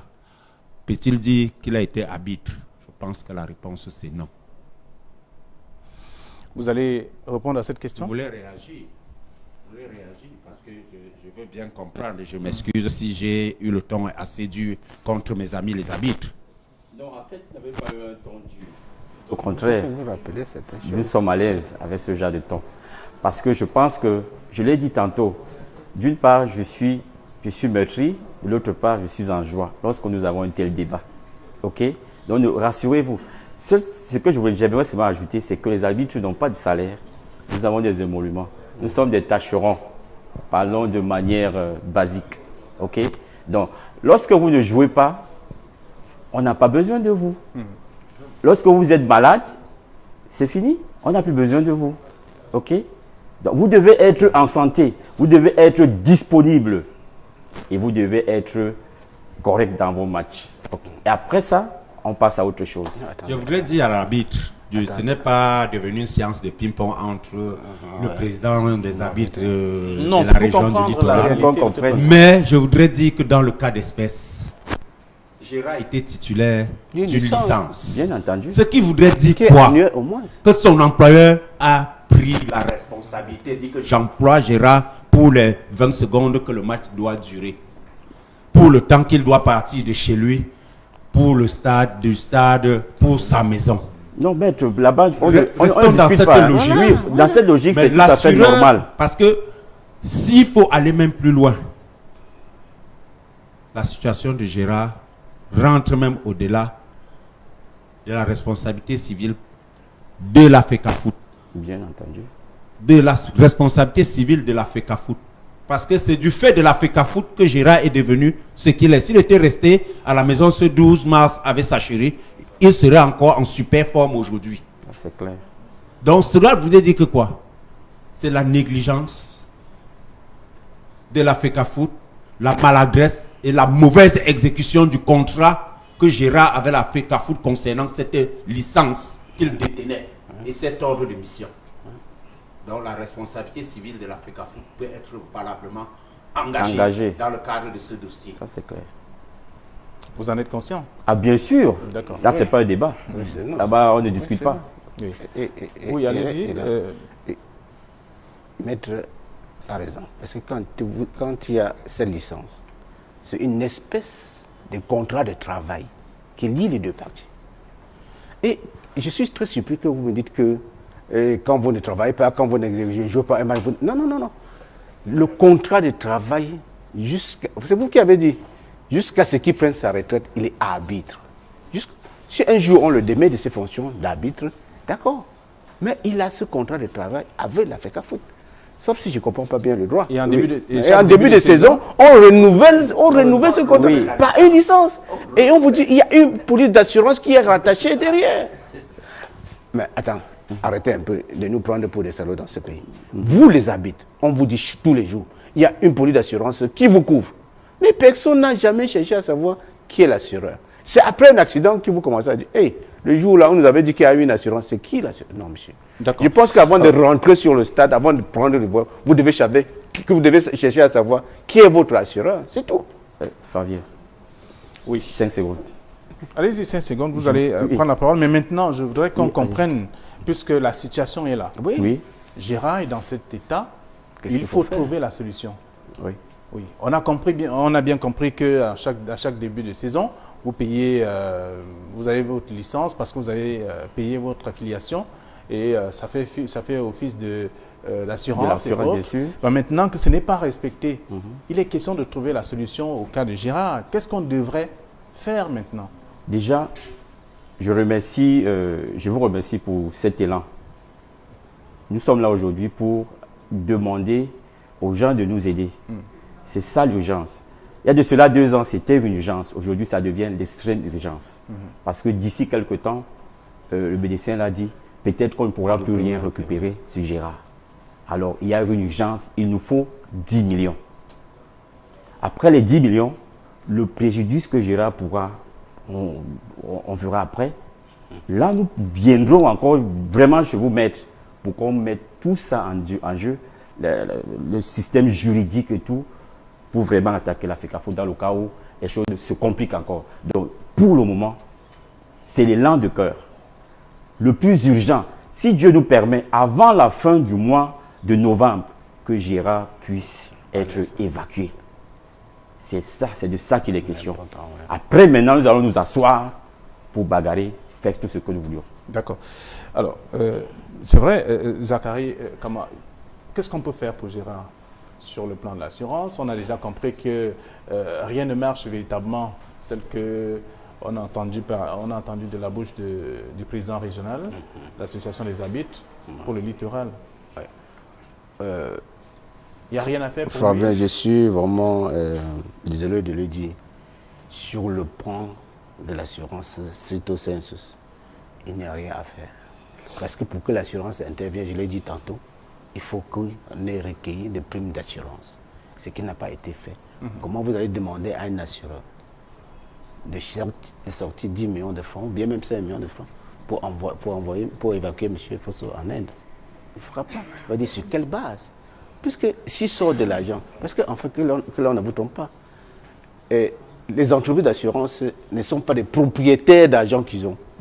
C'est des missions, mission d'utilité publique. C'est des missions d'utilité publique, ce qui fait que le ministère contrôle l'argent. La tutelle qui est à Libreville au Gabon contrôle l'argent des assureurs. Là, il ne peut pas l'utiliser n'importe comment. Comme le président a dit, tout ce qui nous reste aujourd'hui, c'est de compter sur les âmes de bonne volonté pour dire, bon, on ne peut pas laisser un Camerounais mourir. Il faut que quelqu'un donne, que chacun donne ses 5 francs, les 10 francs, pour qu'on puisse remettre M. Fosso debout. C'est tout ce qu'il a quand même été... Oui, il a quand même... Voilà, non, ça fait 4 ans que ça dure. Celui qui l'a mis en mission n'a rien fait. C'est ce que nous sommes en train de dire. Si après, et le président l'a dit, si M. Fosso se réveille un jour, s'il commence à marcher, en ce moment-là, on va enclencher l'arsenal juridique qu'il faut pour récupérer tout ce qu'il a dépensé. Parce que vous l'avez compris, et c'est ça qui fait mal. Il a été obligé de payer de ses propres poches pour que l'hôpital général le libère. Donc son employé n'a même pas été fichu de donner un mot à l'hôpital général que non, je m'engage, et tout ça pour combien? Pour une histoire de 500 quelque chose de mine.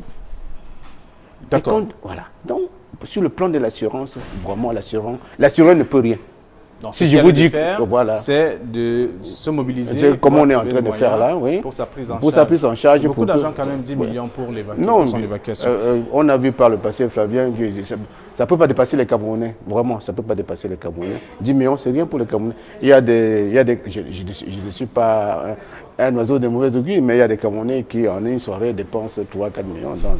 Donc s'ils donnent 1 million à M. Fosso, ça ne va rien faire sur l'argent. Alors, Dr Kamta, c'est pour trouver une porte de sortie pour le cas de Gérard. Qu'est-ce qu'il y a lieu de faire à l'immédiat? C'est vrai que ça fait 3 ans que la situation est survenue, mais il y a quand même de l'espoir pour lui. tant qu'on est vivant, il y a de l'espoir. Hein. Et il y a dans la prise en charge des patients, n'est-ce pas, qui ont des lésions de la moelle, et généralement c'est la réhabilitation. La réhabilitation, c'est quoi? C'est permettre aux patients d'être autonomes, indépendants.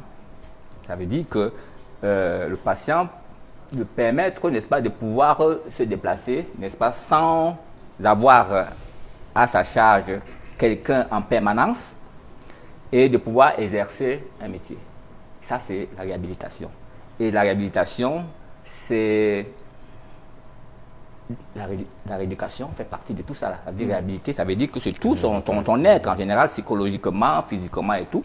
Donc, en réalité, ce qui va se faire actuellement, c'est la réhabilitation. Donc, ce qu'on va faire en Inde, ce sera permettre à ce monsieur, à M. Fosso, de pouvoir être indépendant. C'est ça le but, n'est-ce pas, de son travail. Ce n'est pas dans le but d'aller réparer la moelle épinière. Ce n'est pas possible. Même si vous allez dans la planète Mars, vous ne pourrez jamais le faire. D'accord? Donc, la réhabilitation permet, n'est-ce pas, aux patients de pouvoir être autonomes. Et c'est ça le but du traitement en réalité. Et en réalité, au Cameroun, nous n'avons pas de centre vraiment spécialisé. On a Yaoundé, Tourbé et autre chose, mais ce n'est pas la qualité qu'il faut. Je pense que ce monsieur qui a tant donné pour ce pays mérite 10 millions, vraiment. Je pense que les Camerounais sont capables de le faire. Qu'ils partent, n'est-ce pas, dans un vrai département, dans un vrai centre de réhabilitation, hein, pour qu'ils reviennent dans ce pays, n'est-ce pas, en étant totalement autonomes ou partiellement autonomes, pour que la famille puisse reprendre la vie. Parce que quand je vois ce que la femme fait, c'est énorme. Même dans un hôpital spécialisé, c'est difficile de prendre en charge un patient comme ça. Là. Elle fait beaucoup d'efforts, elle fait beaucoup, c'est extrêmement difficile. Toutes les 2 heures, il faut mobiliser quelqu'un et tout ça là. Et je vois le monsieur, il n'a pas d'escar. Il a été très bien pris en charge. Et il ne faut pas qu'on rate ça. Parce qu'en 4 ans, n'est-ce pas, de prise en charge de cette manière-là, si on laisse traîner et le patient se complique, vraiment ce serait un gâchis. Et ce n'est pas correct ça. Donc en urgence, on devrait se mobiliser pour pouvoir trouver quelque chose pour son évacuation sanitaire. Alors, je termine par vous, Maître Tchégué. Qu'est-ce qu'on devrait comprendre sur le plan juridique?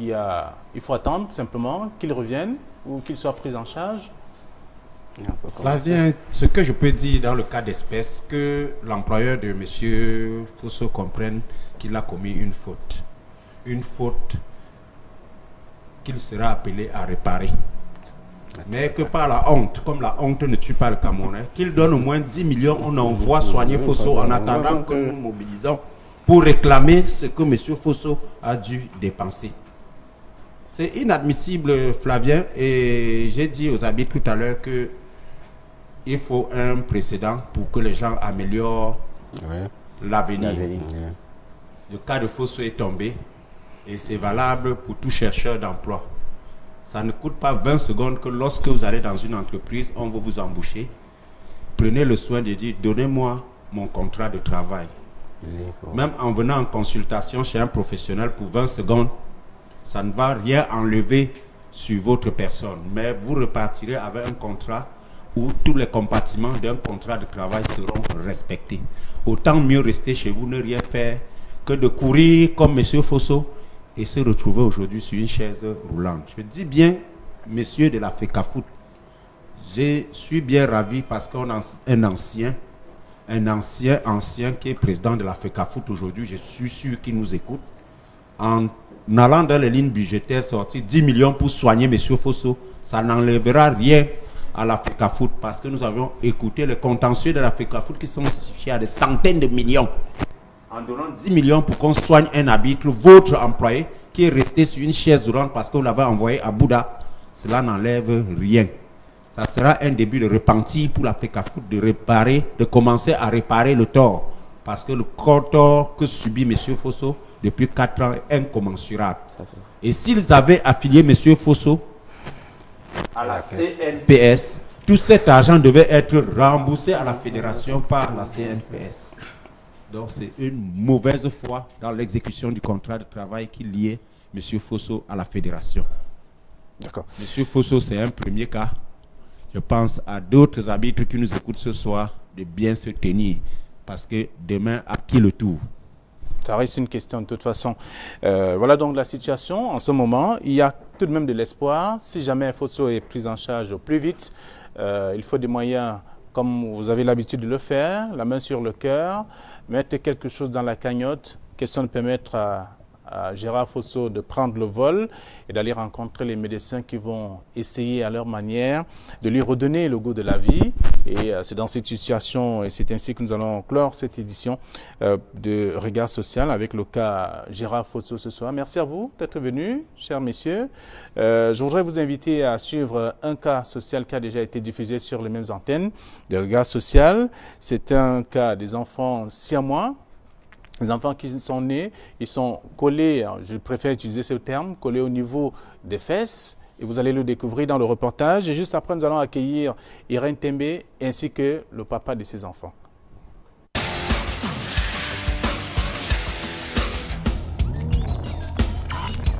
Ici, ils vont faire comment? J'ai seulement dit mon frère que prendre. Et voilà, c'est un reportage de Marcelin Gansop qui nous retrace un peu et présente la situation de ces enfants siamois, des enfants nés il y a quelques mois seulement et qui attendent d'être pris en charge par des formations sanitaires spécialisées. Mais avant, nous avons Irène Tembe qui nous a rejoint. Bonsoir. Bonsoir Flavien. Et bienvenue. Merci. Alors, nous parlons justement des enfants siamois. Oui. Avant de lire les différentes contributions des enfants siamois, je voudrais d'abord faire une brèche sur les différentes contributions que nous avons perçues tout au long de l'émission pour le cas de Gérard. Maman Alima de l'Omnisport, 5 000 francs. Maman Jeannette, 1 000 francs. Jacqueline Foutso de Bafoussam, 500. Bienfaiteur depuis Tonga, 2 000. Pharmacie de Gerte de Ndorbonne, 5 000. Famille Carte de Berlin, 8 000. Frère Prudence du groupe Parole de Dieu, 5 000 francs. Mr. Smith, 10 000 francs. Bienfaiteur, 10 000. Gemto Foko, 5 500. Roger Fokwa Kamdem, 5 000 francs. Jean-Romain Tuile, 2 000 francs. Dom Chuan, 1 600. Maltido Kene, 2 500. Âme de bonne volonté, 1 500. Asonkia Wounan Vasco, 5 000 francs. Marie-Françoise de Bafoussam, 2 000. Jaurès Amel Bonin, 1 000 francs. Alain Gérard et Tafret, 1 000 francs. Baudelaire Chofo Douanla, 1 500. Rigobert Bertrand Tedjougue, 4 000 francs. Ernestine Djomessa Sobdio, 5 000 francs. Monsieur Tamdia Fabrice, 10 000 francs. Pali Aurélien Chicaline Defaux, 5 000 francs. Emmanuel Sipchepin, 10 000 francs. Marie-Noël Gounou Pahiwe, 2 000 francs. Jean Gamkam de Ndorpassi 2, 5 000 francs. Aïssatou Aïe, 2 000 francs. B. Collins, 500 francs. Willy Takono Tesso, 2 000 francs. Guy Emmanuel Pola, 1 000 francs. Jean Djocho Kadze, 2 000. Dongo Gekem Roger André, 2 000. Joseph Wameni Niecho, 1 000 francs. Sophie Bossambo, 5 000 francs. Sidonie Claire de Bonaba, Sem Génie Militaire, 1 000 francs. Rosine Chali Gedjate Gomom, épouse Ndofak, 2 600. Tumba Boki, 10 000 francs. Gankam Noupeye Jean, 5 000 francs. Inconnu, 2 500. Georges Kemcham Djoumessi, 3 500.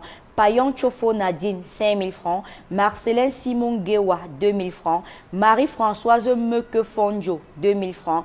Julio Melissa, 1 500. Emilien depuis Bamenjou, 2 000 francs. Famille Kabilok Amarwa, 2 000 francs. La famille Demacha Telesport Major, 5 000 francs. Cogné Cyril de Yaoundé, 2 000 francs. Flore Charlie depuis Bonanjo, 1 000 francs. Anonyme depuis Libreville, 3 000. Samuel Georges Memouk, 3 000.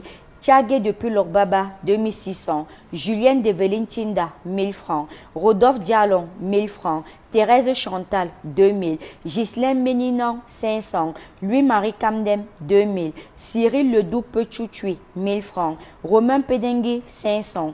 Hilaire Morel Tachoum, 1 000 francs. Carlos Magua Nobouden Bonin, 5 000. Belmondo Kebou, 1 000 francs. Magdalene Fende Nokombo, 5 000. Amigdou Mohamadou, 1 000 francs. La famille Wounan depuis Bouddha, 5 000 francs. Nous avons un montant pour le cas de Gérard de 209 700 francs CFA. 209 700 francs CFA, c'est déjà quelque chose, mais nous attendons davantage puisqu'il faut environ 10 millions de francs CFA pour son évacuation sanitaire. C'est pour redonner vie à Gérard, qui est donc assis sur sa chaise roulante en ce moment. Alors, nous avons également le cas des bébés siamois. Oui, nous avons également les différentes contributions pour le cas des bébés siamois. Émission du 16 juillet 2020. Les différentes contributions sont les suivantes. Goumela Ignace, 500 francs. Jesus Family, 1000 francs. Nelly depuis Bafoussa, 1000 francs. Famille Car depuis Berlin, 8000. Duima Pierre Kamche Christine, 500. Canavaro de l'amour depuis Dakar, 500. Serge Aimé Moulium, 2000. Yubi Rossini, 2000. Michel Konga, 1000 francs. Famille Kamdoum de Bertois, 5000. René Moinou, 10 000. Oliva de Sorel Manendoum Kamte, épouse Kamdou, 5000 francs. Donateur anonyme, 2500. Fégué, 5000. Malik Dibri Yakam, 1000 francs. Auteur de la ville de Bazou, 2000. Simon Odile, 2500. Monsieur Chofo Marius, 2000 francs. Guy Joé, 1000 francs. Madame Evelyne Pascal Thiagué, 50 000. Une bienfaitrice de Kotem, 1000 francs. Amel Wonsi de Yaoundé, 5000 francs. Francine TZF de Bonabéry, 1000 francs. Donation anonyme, 1500. Une bienfaitrice de Saab, 3000 francs. Yefou Daniel, 2000 francs. Laure Edwige Kenyé, 4000 francs. Divine Chiewakem, 1000 francs. Yannick Brice Mabou, 2000. Bon Samaritain de la Nouvelle Route Bonabéry, 15 000 francs. Femme Marcel, 2000 francs. Calvin Mamo, 5 000 francs. Guevara Chioto Gembou de PKCS, 2 000. Jean-Claude Tiné, 10 000. Joël de Makepe, 5 000. Gameni, 5 000. Ken Divine Chiwa, 1000 francs. Esther Kenyenga Chwisi, 5 000 francs. Theresia Ebanga Ayambia, 2 000 francs. Philippe Amel Wonsi, 5 000 francs. Toumelieu épouse Ndengwe Charlotte, 5 000 francs. Francine Florette Chuinte Siaka, 1000 francs. Valère Kepi, 500. Une bienfaitrice à Yaoundé, 7 000. Madeleine Massot de PKCS, 11 500. Madame Ton Rachel, 1500. Catéchiste à la paroisse Notre-Dame du Rosaire de Mabanda, 10 000 francs. Œuvre de Dieu, 15 000. Une bienfaitrice, 3 000. Galéga Raphaël à Yaoundé, 20 000 francs. Madame Samo Sabine, épouse Pondé, 3 000 francs. Bienfaiteur, 10 000. Yambo Sinfor, 1000 francs. Famille Ngemezab du lycée de Bekoko, 5 000 francs. Famille Kwayep, 2 500. Mamie Zita, 5 000 francs. Bienfaiteur, 2 500. Bienfaiteur, 10 000 francs. Ndjomene Raoul du Machin Kouloulou, 5 000 francs. Bienfaitrice anonyme, 5 000 francs. David de Fombot, 3 000 francs. Aramatou Kungo from Omnisport, 2 000 francs. Famille Ngomo à Djombe, 1000 francs. Mr. John Zachio from Boya, Sud-Ouest Region, 5 000 francs. Mani, épouse Pondé depuis la ville, 3 000 francs. Joël depuis Lopo, 1500. Un enfant Sachougan, 4 000 francs. John Bond for me, 2 000 francs. Couple sensible de Tougébé à Yaoundé, 5 000 francs. Chris, 1500. Madame Atangana à Yaoundé, 7 500. Massa Adi Raoul de Yaoundé, 1800. Monsieur et Madame Wambara Richard, 6 000 francs. Florence DB, 5 000 francs. François Techi Kungum, 10 000 francs. Élise, 8 750. Anna Farfoke Gaël, 20 000 francs. Bienfaitrice, 10 000. Une maman et sa progéniture, 4 000. Une bienfaitrice à Newton Aéroport, 80 000. Judia Charlie, 2 500. Bienfaiteur Aldolphe de la Guinée équatoriale, 5 000 francs. Laquin Fac Aloé, 500. Mbola Marie-Madeleine, 2 500. Anno, 10 000. Gloire à Dieu, 2 500. Aris la Débonnaire, 1000 francs. Madame Nana, 3 500. Chamel Gareth Chafagoufak, 2 500. Kwewo Lucas Tezotou, 1000 francs. Juliette Tonlefrit, 2000. Retrait spirituel des fils et filles de l'ancien Zouango à Yaoundé, 5000 francs. Pomé de Manga, 1000 francs. Bienfaitrice de PK20, 5000. Ardine Lonsi, 500. La famille Ngako de Yaoundé, 2000. Adèle Bonne 15 de Simbok, 1500.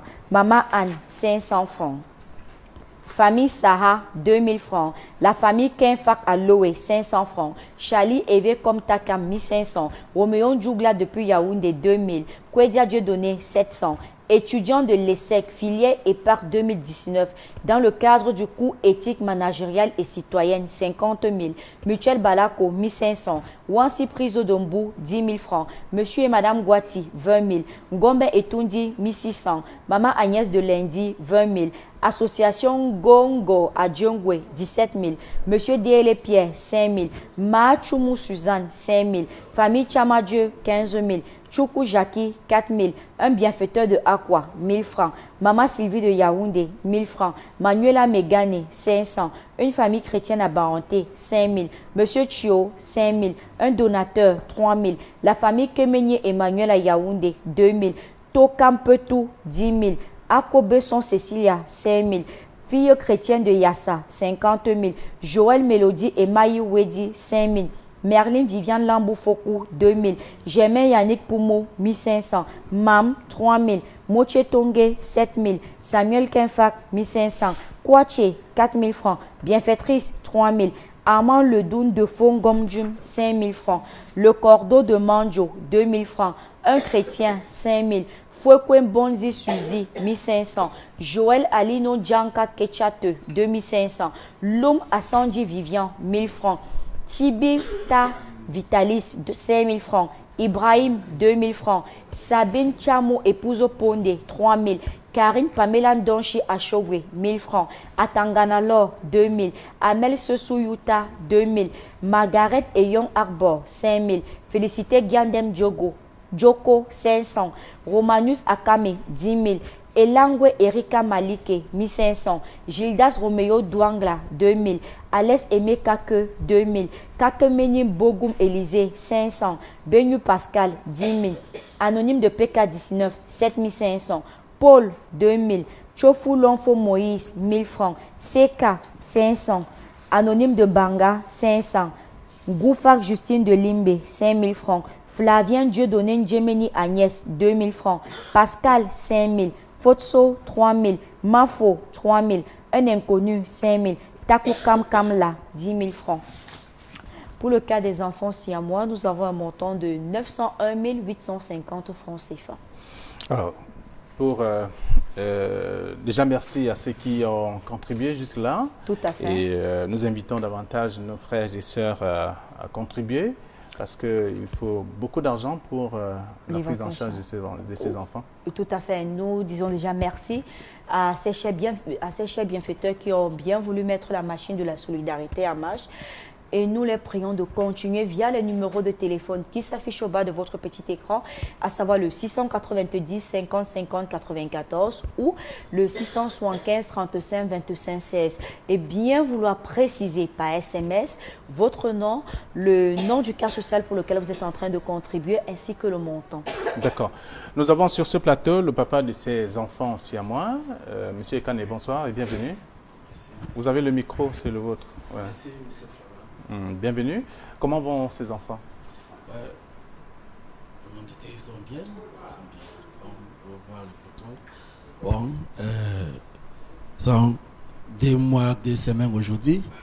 Bon, la santé n'a pas de problème. Ils sont en santé. Ils sont juste qu'il faut simplement les séparer. Exactement. Et là, le processus, à quel niveau? Il faut davantage des examens. Oui, comme nous sommes encore à l'hôpital, gynéco, ils sont encore de faire des examens. Bon, ils n'ont pas encore fini. Parce qu'il y a beaucoup d'examens qu'ils devaient faire. Comme, même si c'est où on devait partir pour séparer mes enfants, on doit avoir le rapport médical. Bon, c'est pour faire le rapport médical, on doit faire tous les examens. Ok. Oui. Bon, nous sommes encore à l'hôpital gynéco pédiatrique à Yaoundé, Ngoussou. Alors, est-ce qu'on vous a dit à peu près combien il faut pour cette opération? Oui, pour le moment, ils n'ont pas encore nous dit, mais comme on connaît, c'est le cas qui coûte cher. Bon, ce n'est pas, parce que comme on ne peut pas faire ça ici au pays, c'est le cas qui coûte cher, mais on laisse tout ça à Dieu. Comme vous, l'équipe de gars social et le management de Equinox en train de faire, bon, je remercie. Je remercie beaucoup. D'accord, donc c'est une évacuation sanitaire qu'il faut pour ces enfants, Irène.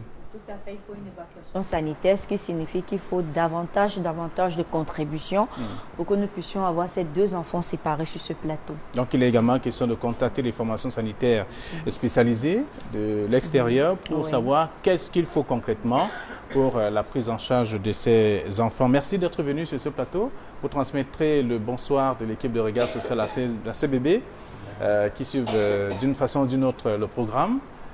Merci. Et on espère vous avoir à nouveau. Vous avez quelque chose d'autre à dire? Oui. Bon, je voudrais prendre cette opportunité, comme je viens de vous dire, merci à Equinox. Merci aussi le directeur de l'hôpital, comme depuis que nous sommes là-bas, on n'a pas encore nous demandé qu'on paye cette facture. Bon, comme maintenant nous sommes là-bas, on est en train de chercher comment on peut évacuer les enfants. D'accord, c'est la raison pour laquelle vous êtes venu. C'est pour davantage inviter nos frères et sœurs à contribuer pour la prise en charge ou l'évacuation sanitaire de ces enfants siamois. Merci et bon retour à Yaoundé. Irène, oui, nous avons en notre cas le cas de Jordan. Avant de sortir, quelques secondes, juste la situation de Jordan qui permet aujourd'hui de savoir qu'il va être opéré samedi prochain. Oui, c'est une information qui nous vient des médecins qui sont au chevet de cet enfant. Tout à fait. Nous signalons déjà que Jordan bientôt entrera dans une formation sanitaire de la place pour subir une opération. Nous reviendrons sur la lecture des contributions la semaine prochaine, mais nous annonçons déjà le montant des contributions perçues tout au long de cette semaine qui s'élève à 1 897 000 francs CFA. Et nous disons déjà merci à ce pasteur anonyme qui a bien voulu apporter la somme de 1 million de francs CFA pour le cas de Jordan, grâce au cri de cœur de son papa sur ce plateau la semaine dernière. D'accord, Jordan, c'est cet enfant de 14 ans qui vit avec, 10 ans, pardon, qui vit avec le ventre vert. Vous l'avez d'ailleurs vu la semaine dernière, il était sur ce plateau avec son papa. Merci donc à toute l'équipe qui a contribué à la réalisation de cette autre édition de Regard Social. Georges Mitterrand-Dam, Eric Watat, Cédric Chouna, Roger Libero Ndjomo, Carlos Minoé qui est avec nous également ce soir, Raoul Taboufoué, Dani Warenzede qui est le réalisateur de cette émission. Je voudrais dire merci au public qui est venu nombreux aujourd'hui et également, je rappelle que je m'appelle Flavien Dongo. Bonsoir.